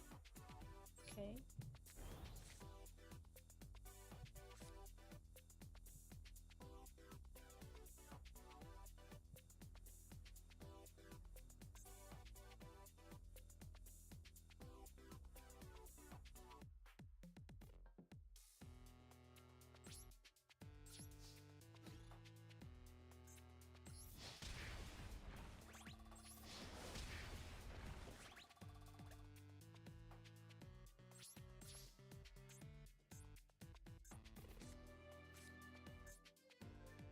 Same one. Okay. End.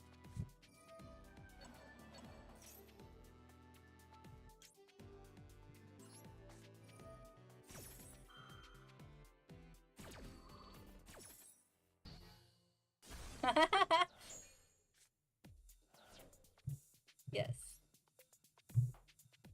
End phase.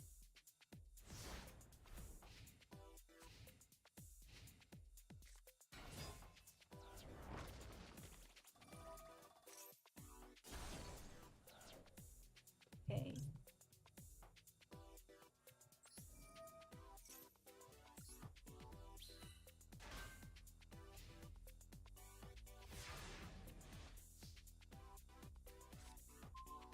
Roll.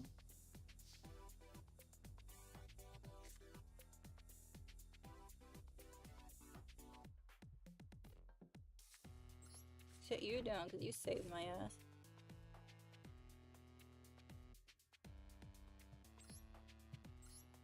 Yes. And normal. Target 2 monsters with different names that are banished in your graveyard. Add them to your hand, but for the rest of this turn you cannot. Okay.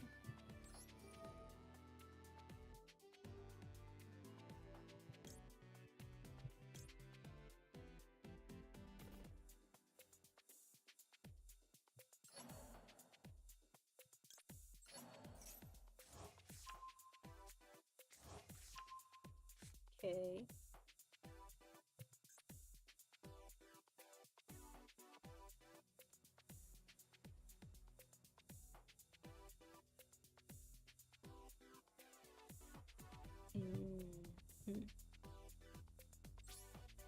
All right.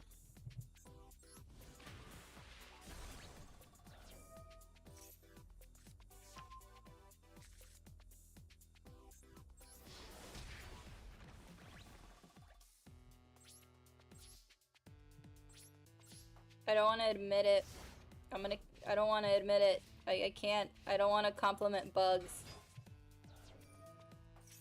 I'm just gonna keep it to myself.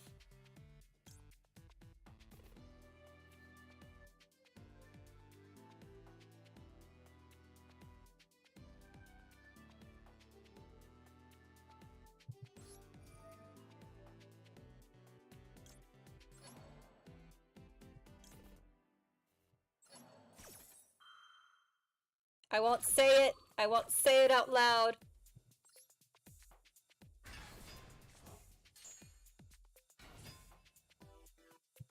No! You can't make me! I refuse!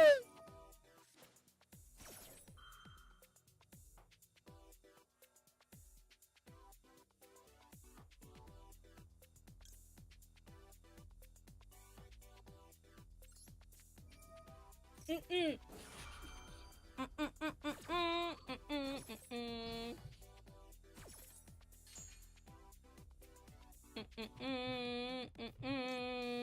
Bugs are cool and adorable. Andres said it. Smoke mosquito? He looks like he's ready to throw hands. He wants all the smoke.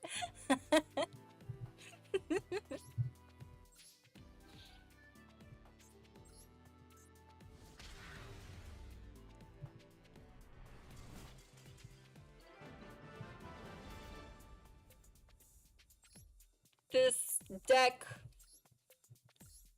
was adequate. The bugs did their due diligence.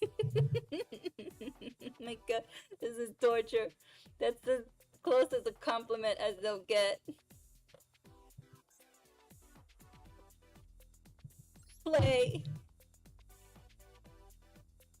There were many types of fighters among the bee troopers, and they all brought their own specialized skills to the battlefield. These included beetles who could adopt metal, boulder-like forms, and other beetles who would carry them into battle. Known as the Bee Trooper Assault Roller, they worked perfectly in tandem. Their drop and destroy tactic was extremely effective and could even knock down stone walls. When the Bee Troopers took the fight to barren lands where it was hard for the foot soldiers to gain advantage, their flying fire razors would take the spotlight.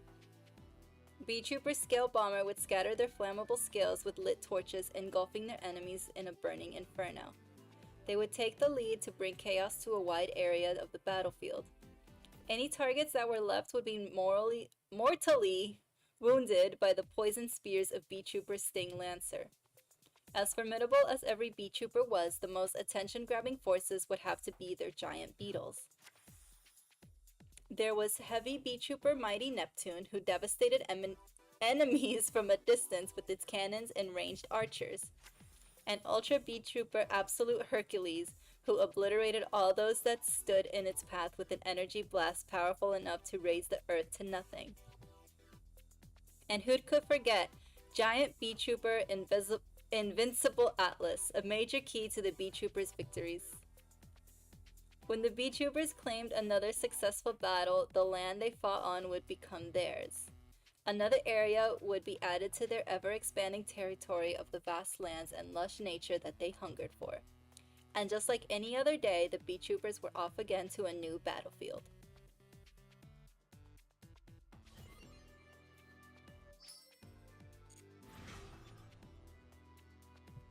The Bee Troopers earned a pin. I will pin it for later. That's the second compliment I will give. Nothing more. We the Merry Plunder Patrol. Alright, let's see.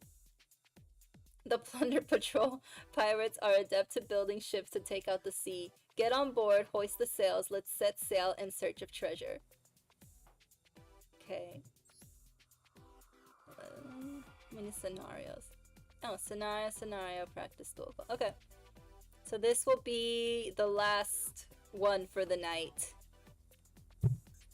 Let's see their scenario. I like pirates. The goblin pirates. We the Merry Plunder Patrol.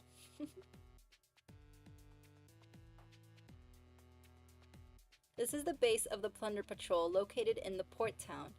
At the entrance waited a troll intending to welcome these hoping to join the Plunder Patrol. Oh, they're trolls, not goblins. Welcome, brother. From this day forward, ye be all members of the Plunder Patrol. You probably don't know much about the group just yet, but I'll show you the ropes. The Plunder Patrol is a band of pirates, you see, and we all take our orders from Captain Blackbeard.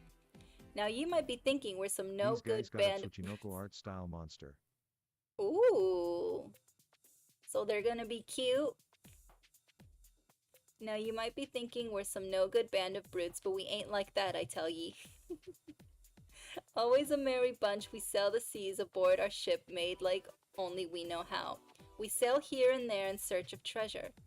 When trouble brews, we work together and overcome it, and we always share our joy with the whole crew. And anyone ever does something less than agreeable, we take pride in righting the wrong. That's the Plunder Patrol way.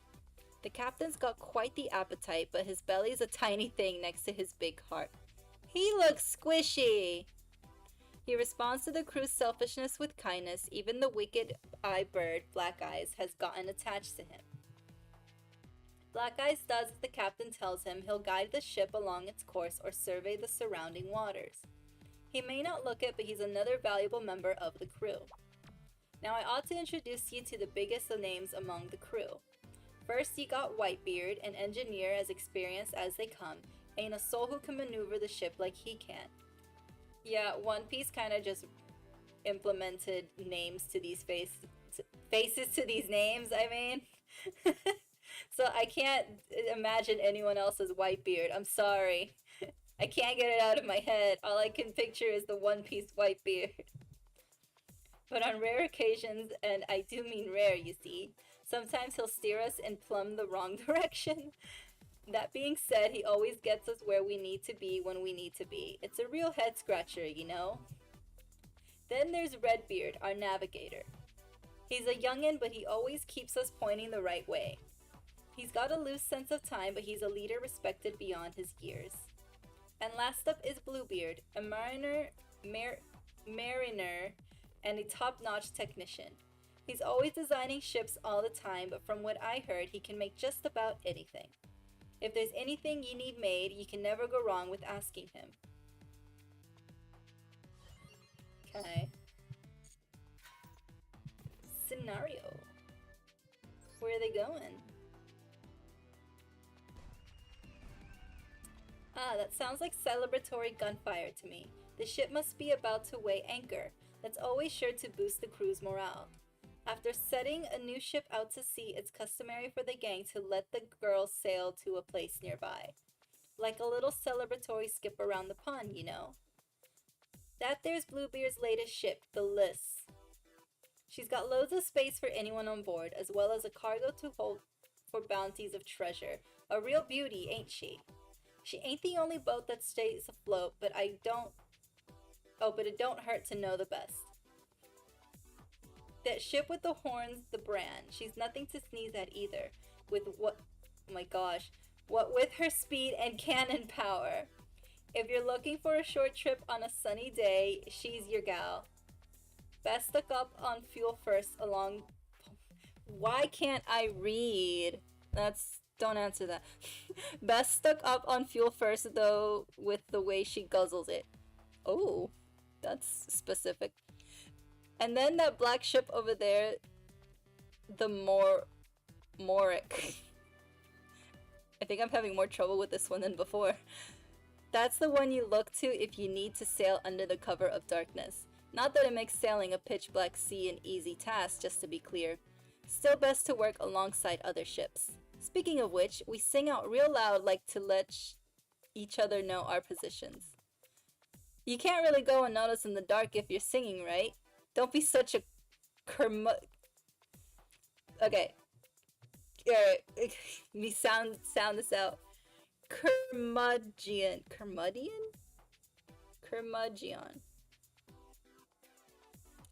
How would TTS say it? Let me spell it. Curmudgeon.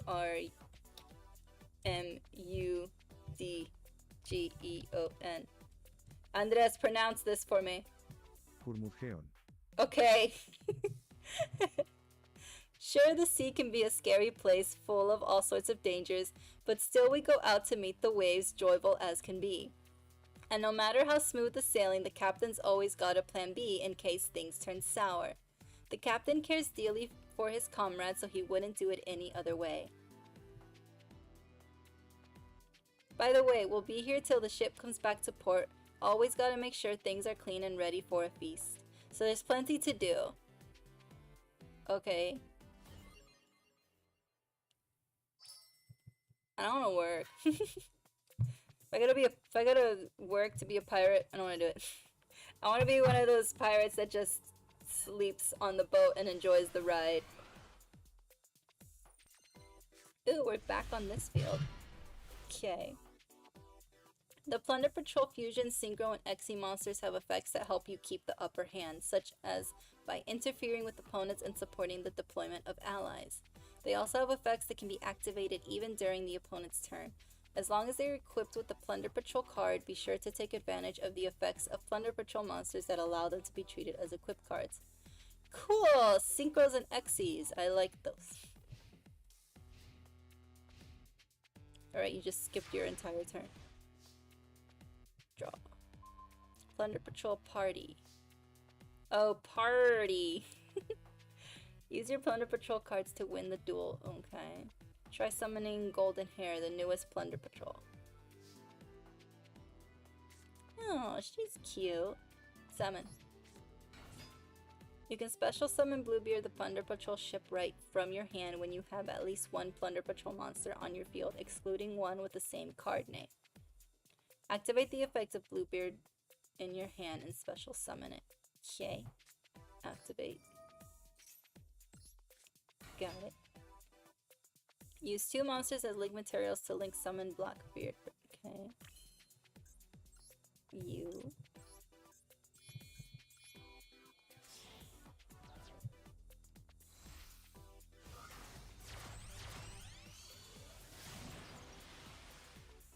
Boom.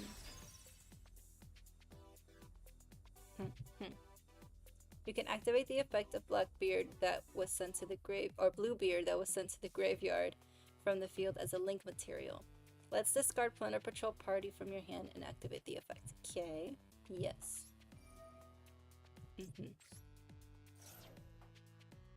Activate the effect of Golden Hair in your graveyard and special summon it. Discard Whitebeard from your hand and activate the effect. Okay. What's her effect? If this card is in your graveyard, you can discard 1 card, special summon this card, but you cannot special summon for the rest of this turn, except for Plunder Patrol. There she is. You can activate its effect. Okay. Activate the effect and special summon Redbeard. Yes.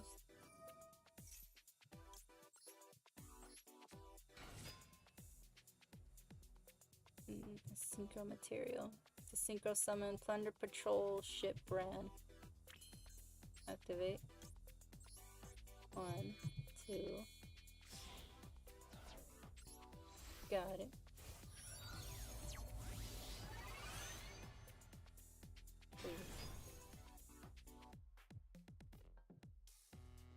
Activate the effects of Plunder Patrol Party and Redbeard, respectively. Yes.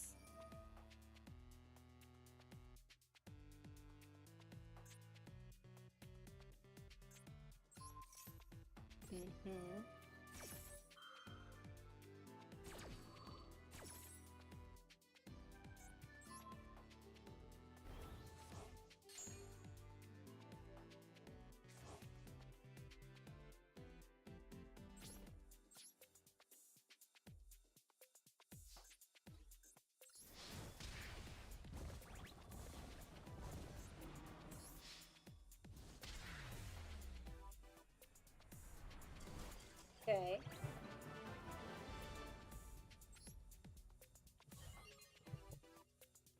So now, do this one.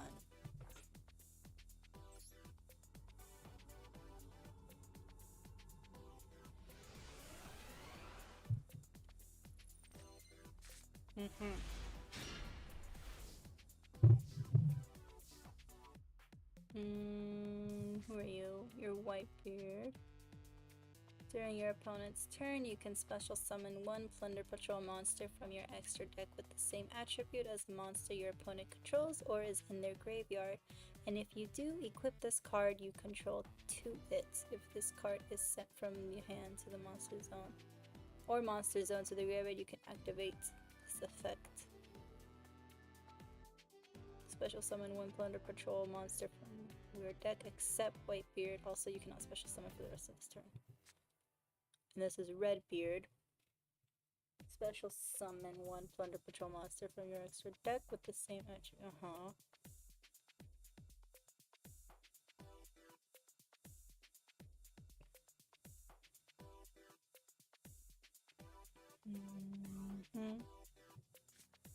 Both players reveal their hands. Each chooses one card from their opponent's hand. Then you discard the chosen cards from both players' hands. Then both players draw one card.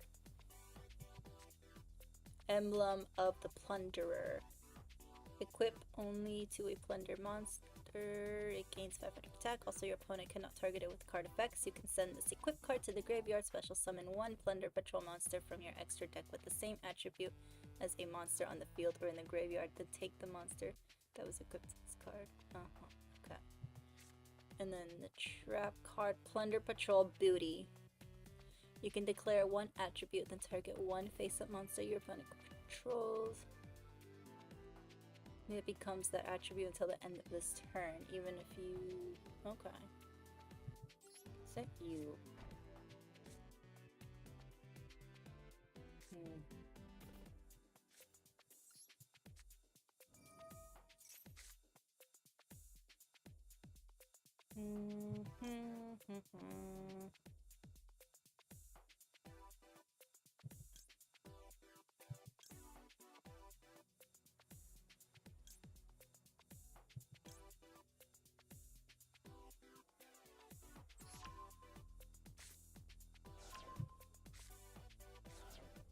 Okay.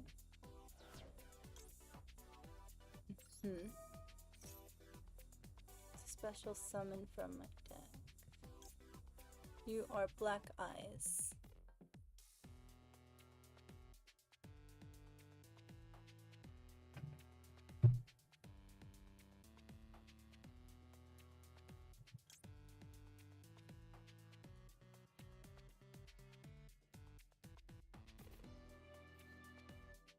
Right.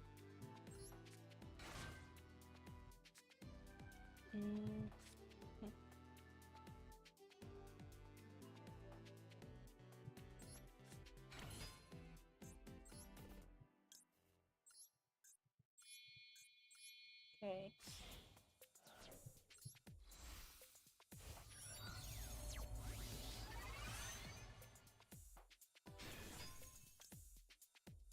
This card is sent from the hand or monster zone to the graveyard. You can target one plunder patrol except okay.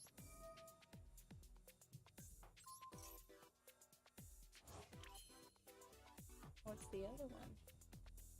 You can discard one card, special summon this card. You cannot special summon. And then you...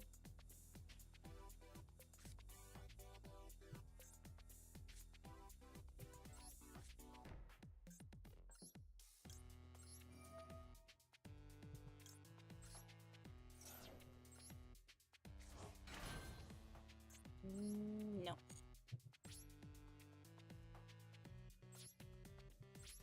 Okay. So far, not bad. Still trying to wrap my head around it. It's not too difficult. It's just the back and forth of the graveyard and coming back either here or there. It's still pretty scattered in my brain right now. One attribute. Oh, no.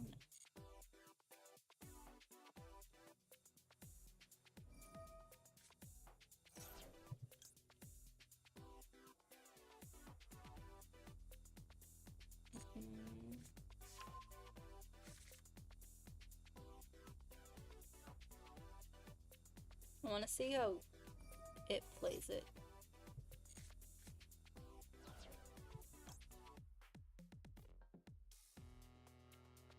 Okay. Well, that's gone.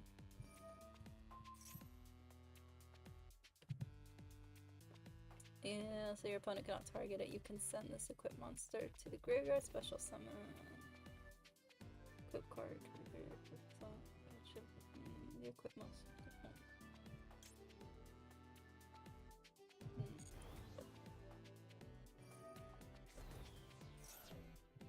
Why?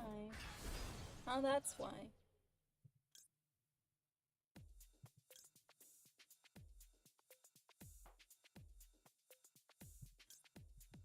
This won't stop anything, but... it'll give me that. Uh-huh.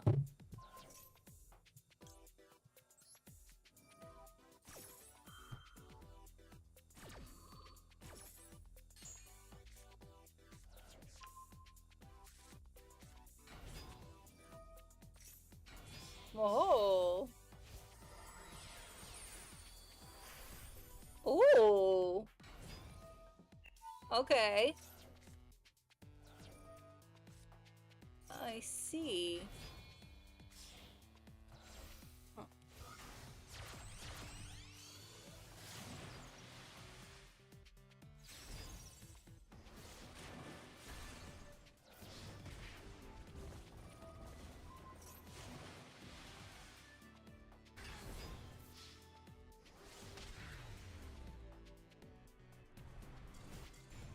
Okay, that sort of made sense to me, actually.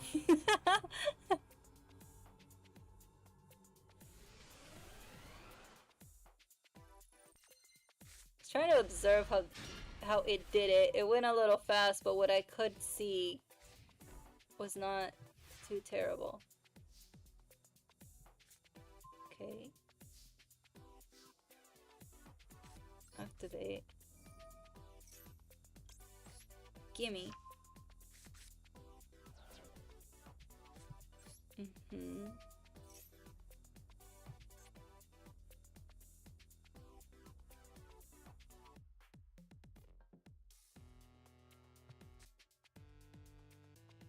Choose one card and discard into the graveyard. Once and you can special summon. Target one plunder patrol monster in your graveyard. If this card is sent from your hand, you can target one in your spell trap zone. So summon in defense.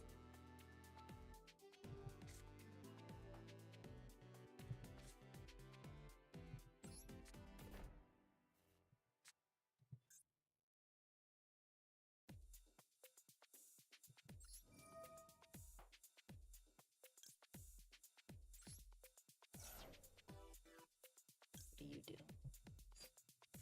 You are this one. Plunder patrol ship. And you.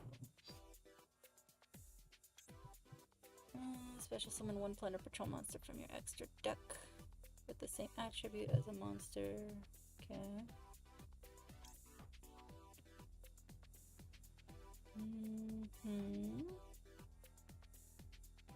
I want to see how those work.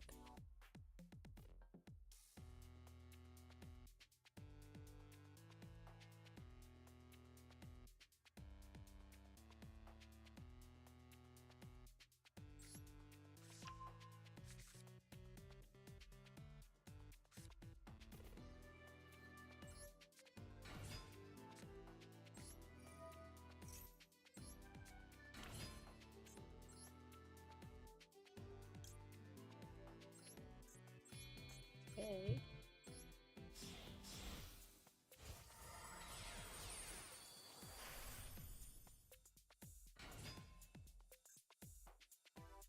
This card, skip your next draw phase, also skip your next main phase, special summon one monster from your graveyard, skip phase of your next turn, double the attack of one monster you control.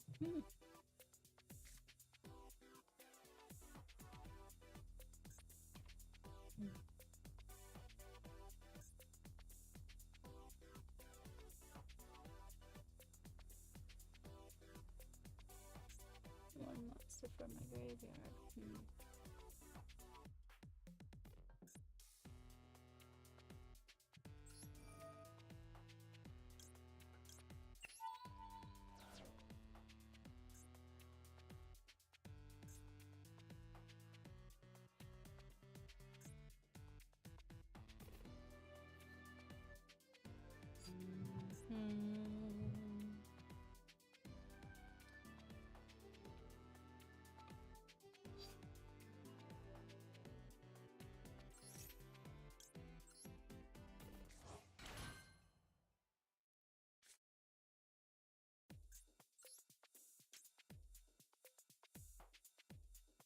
one effect monster you control.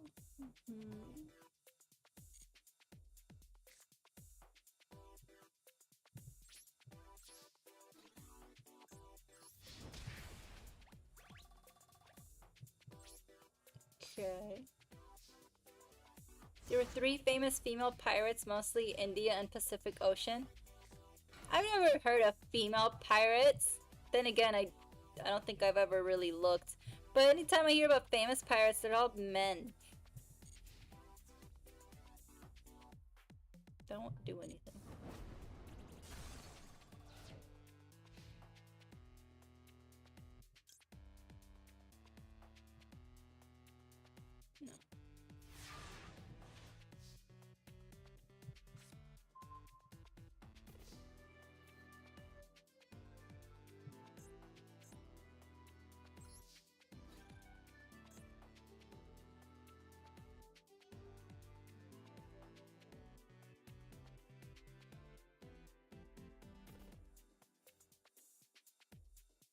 No. Okay.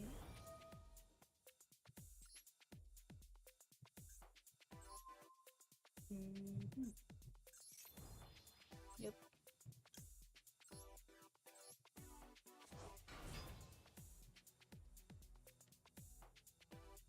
Wait, no, I wanted to put that in the fence. Oh well.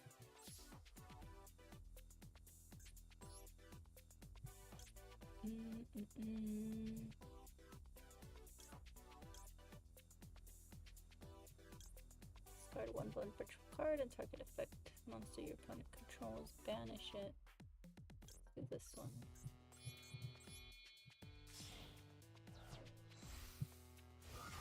I want to try different things with this. See what each one does.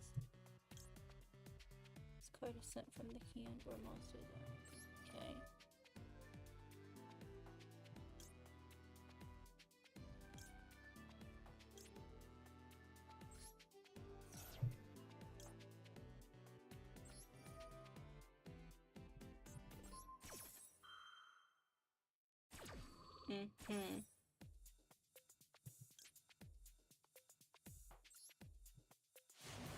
Okay.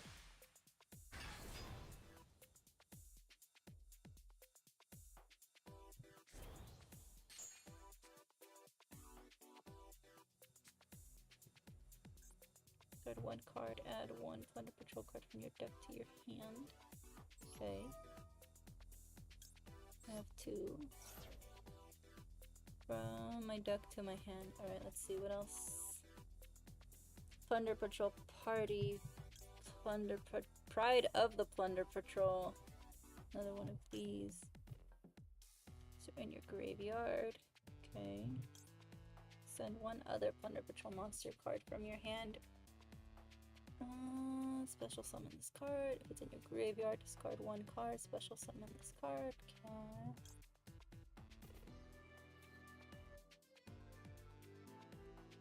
That's the one just got rid of. Special summon 1 Plunder Patrol monster. Let's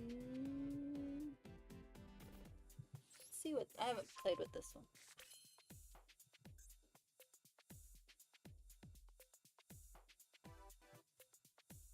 You can target 1 card in your spell and trap zone. Set this card, and if you do, return that target to the hand.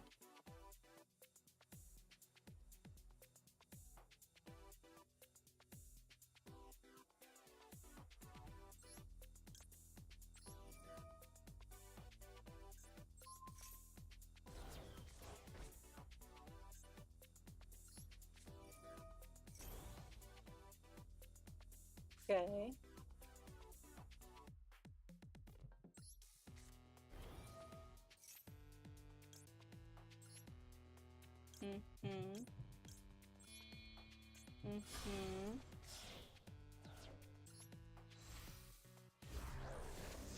Okay.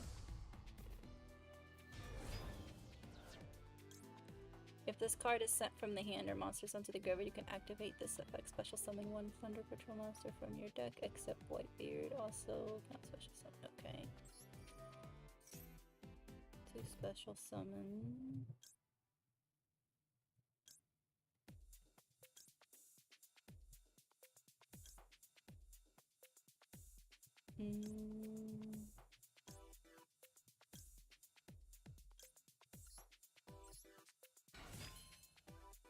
Alright. A lot of things can be activated. It's a bit overwhelming. Banish this card from your graveyard and target one plunder monster you control. Equip one emblem of the Plunder Patrol or one Plunder Patrol monster from your deck to that target. Okay.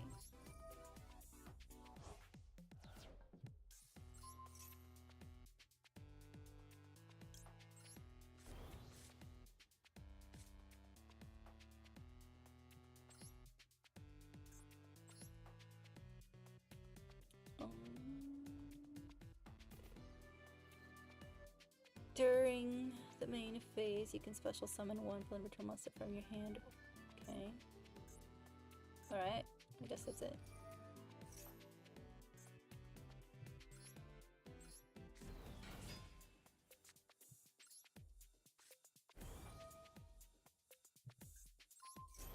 Okay. Set. What are these options? Oh.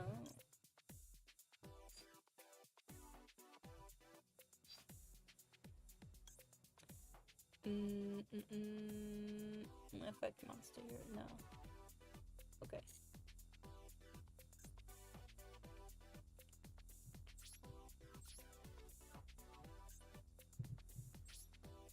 End. Okay. Let's see if all of that was for nothing. That was a lot to process. There was a lot of back and forth.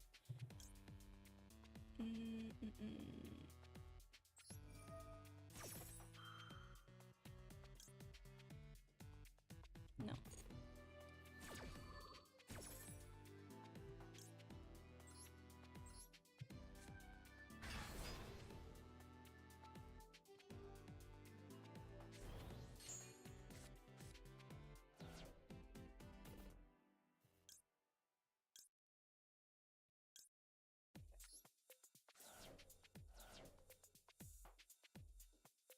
It's thinking. You can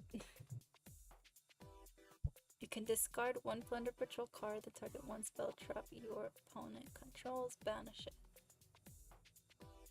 Then you can add one Plunder Patrol monster from your deck to your hand. This is a quick effect. Okay.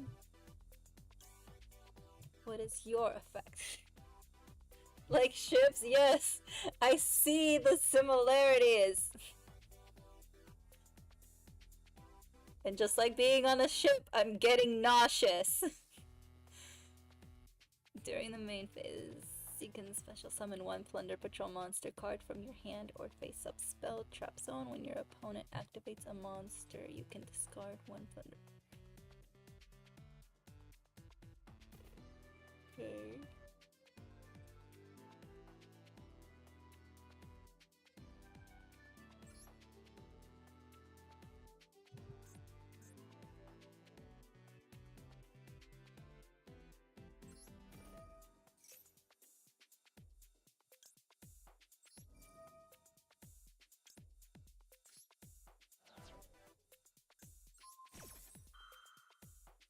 No.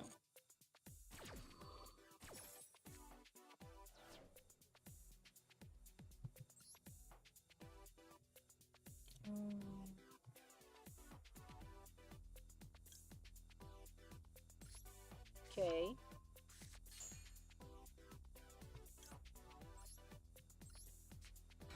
Alright. It's thinking. I don't like when it thinks. It thinks better than me.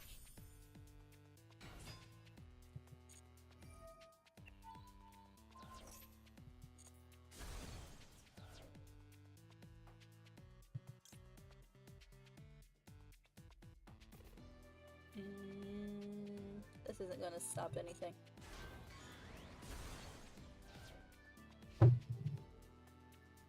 No. Okay.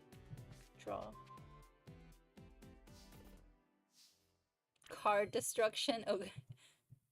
What's in here? What's happening now?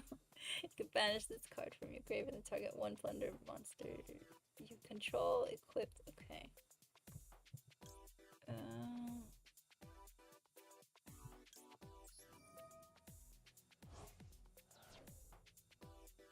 Let's just buff it up.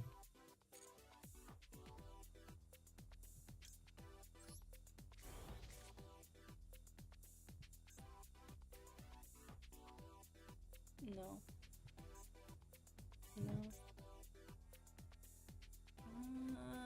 Special summon one plunder patrol monster from your extra deck with the same magic. Okay. No.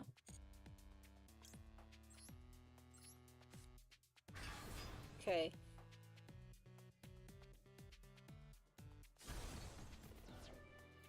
Now I'm confused. What's this? Oh no. Okay. No. Wait, why?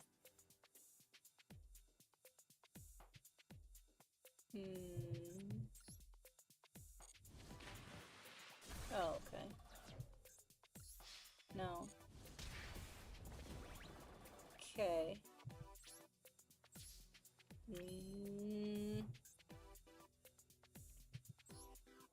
No. And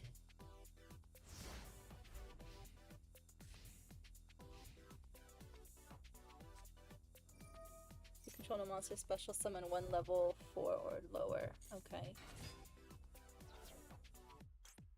During your opponent's turn, you can special summon one plunder patrol monster from your extra deck. Okay.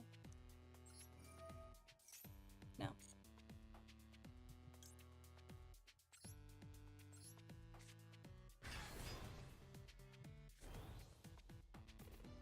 Okay. No. End your turn. Be done. Give up. Forfeit. Surrender. No? Okay. No.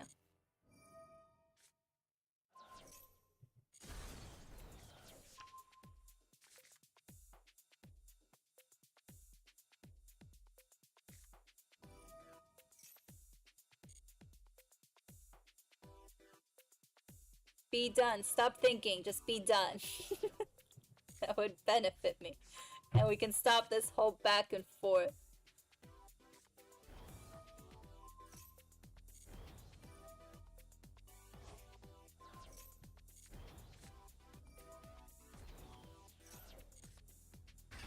There's so much back and forth happening here. No, that won't help.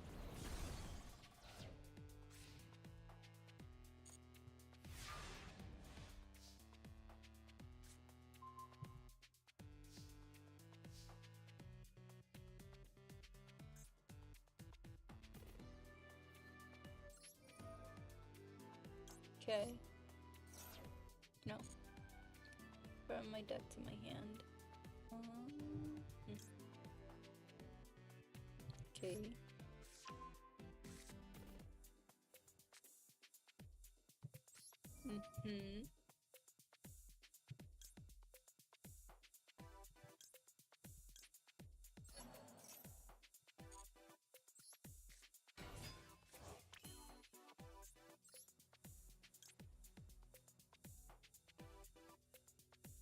Okay.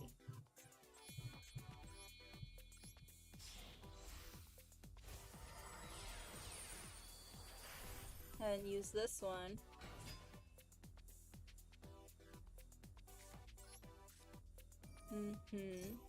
No.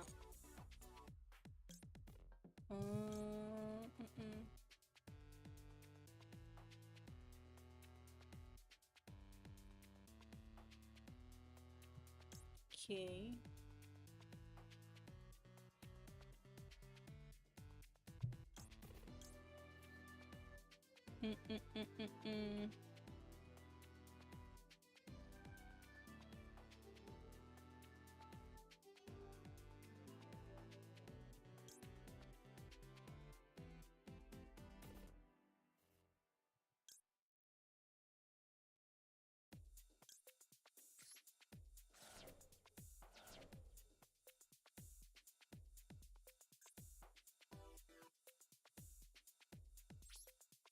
Wow, I have nothing to do.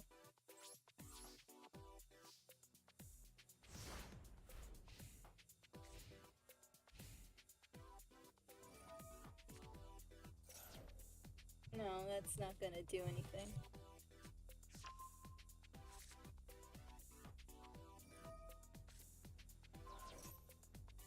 I'll just use it. It's gonna get destroyed anyway.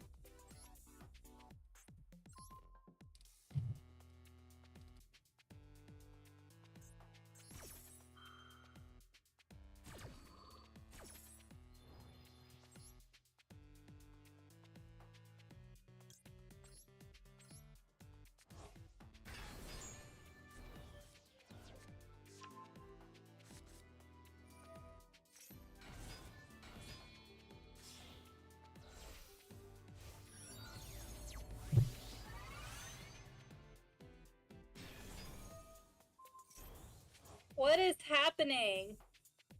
Yes.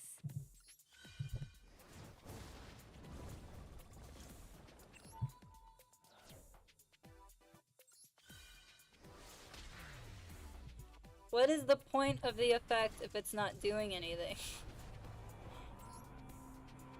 I got so confused. I thought I got it, and then all this other stuff started happening, and I'm confused. I'm confusion.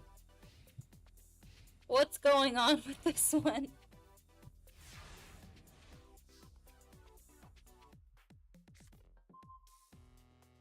Okay.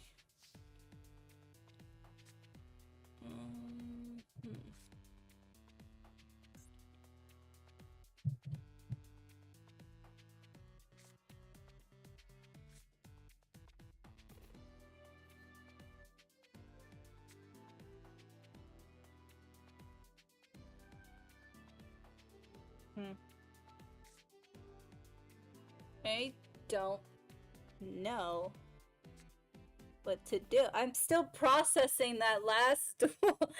I'm dizzy.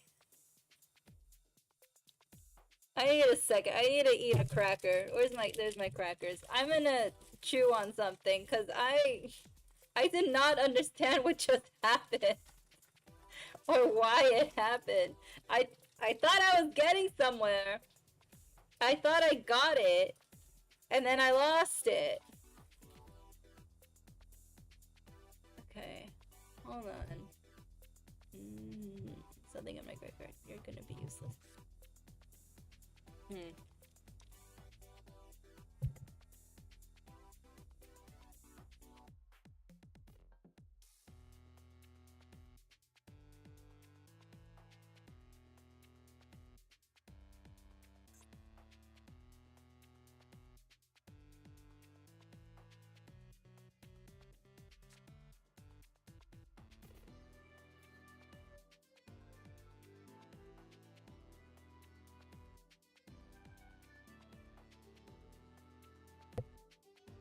Okay.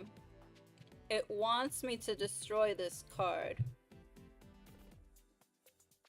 What if I don't? What if I don't do what it wants? What will happen?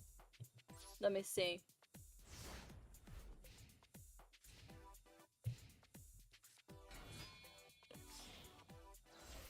Still screws me, so it doesn't matter.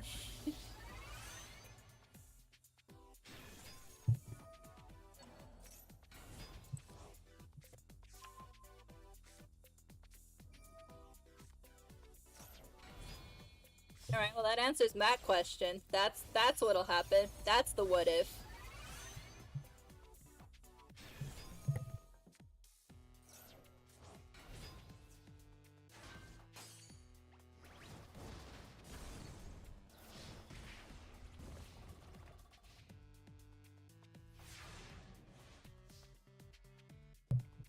I'm gonna need a long nap after using this deck.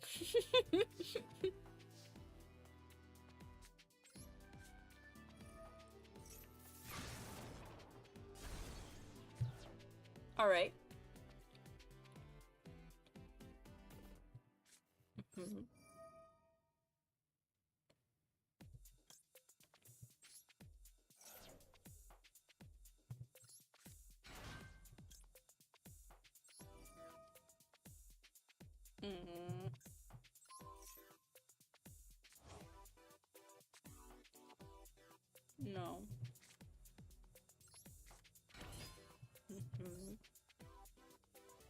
Ooh, who are you?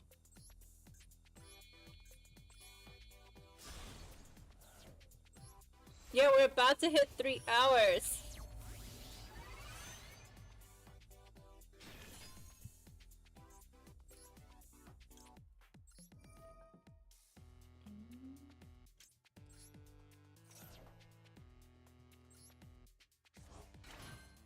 What next? Oh, no. No, thank you. Okay.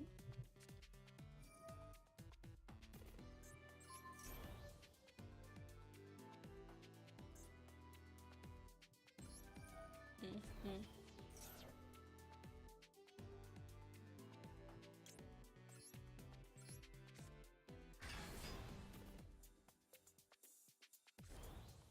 Okay.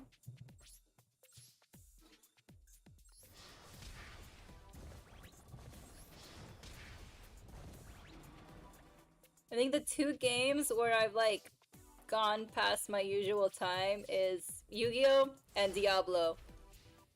And that's because every time I start, my hyperfixation activates and I can't stop. For some reason those 2 games have a grip on my throat. When I come back from my Thanksgiving break, I think we'll play some Diablo to like refresh myself. Have a break from Yu-Gi-Oh! Especially after this.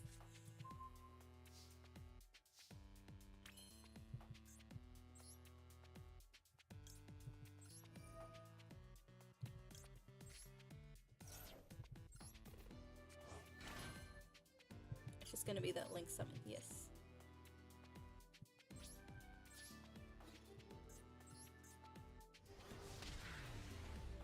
Alright. Done. We're done with that. Let's get on to the story. This was a bit nauseating. Not a bad deck, but not for me. We'll just leave it at that. Looks like the list made it back safe and sound. Captain looks to be in high spirits. That means good results if I had to guess. And we're all set here. The waiting party's ready for the banquet to begin. A feast to celebrate a successful voyage, the best part of the whole thing. As far as the banquet is concerned, it doesn't matter who's coming back from the voyage and who's been here the whole time. It's time for us all to share good fortunes. Oh, the captain's calling for the apprentice. Suppose the kid's a full-fledged member of the crew now. What do you mean? Well, you see, when the plunder patrols are recognized as full-fledged members, we receive a spyglass from the captain. For us, that one possession is as important as our very lives. It's more than just some tool for navigation. It's proof the captain sees us as his comrades. That kid'll be more zealous to be part of the plumber patrol than ever before. Here's wishing ye luck earning a spyglass of your own someday. Do your darndest. I ain't even got mine yet.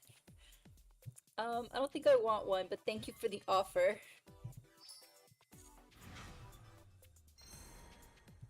Vessels of food. Ooh, cool. I do not.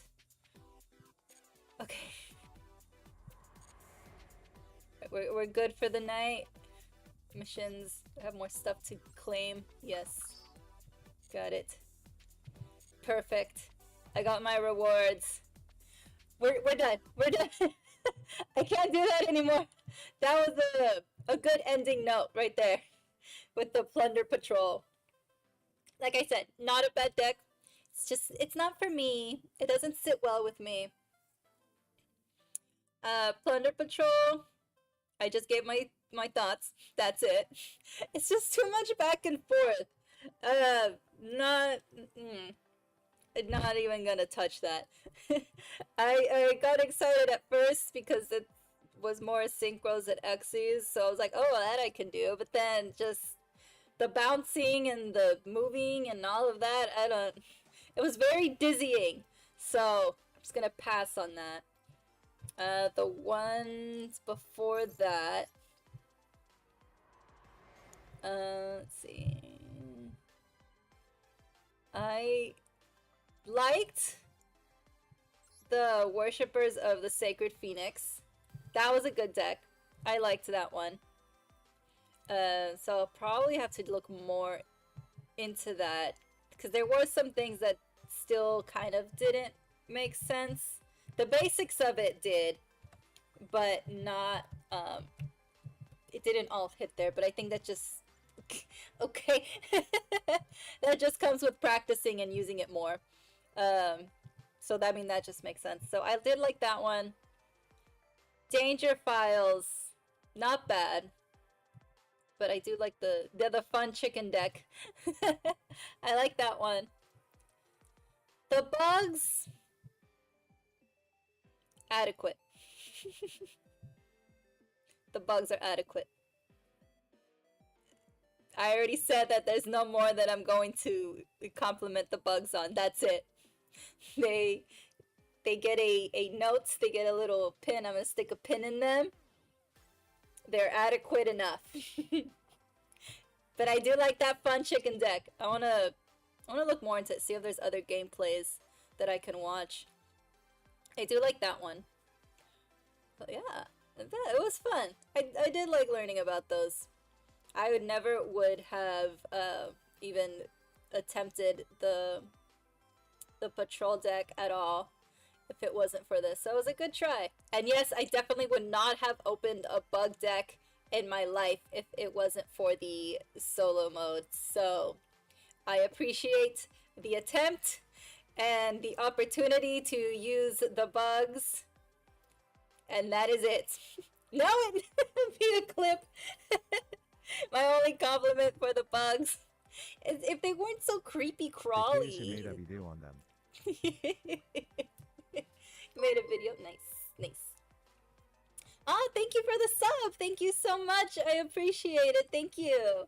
Thank you for coming by and watching me learn other decks.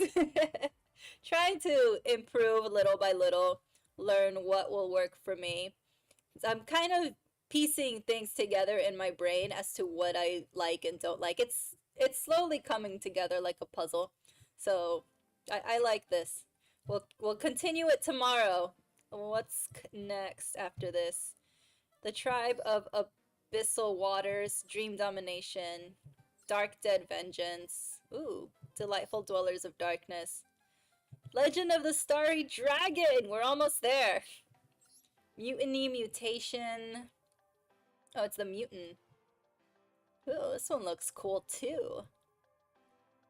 Okay, yeah, I'm excited for tomorrow. So I will see you guys tomorrow. Thank you so much for joining me for today. I had a lot of fun. Thank you so much. I will see y'all tomorrow. Again, I said it like 5 times. I just can't wait to see y'all again. I'm excited. I always love coming and streaming with you guys. I can't wait for tomorrow. I'll see y'all in 24 hours. So less than 24 hours, actually. It's 1 a.m. already. So, yee. Deck gimmicks, yeah. They do mimic their themes. I'm catching on. It takes a while, but once I see, I get it. I like that connection. Very smart. Good job, Konami. Hope you all have a good evening and have sweet dreams. Bye!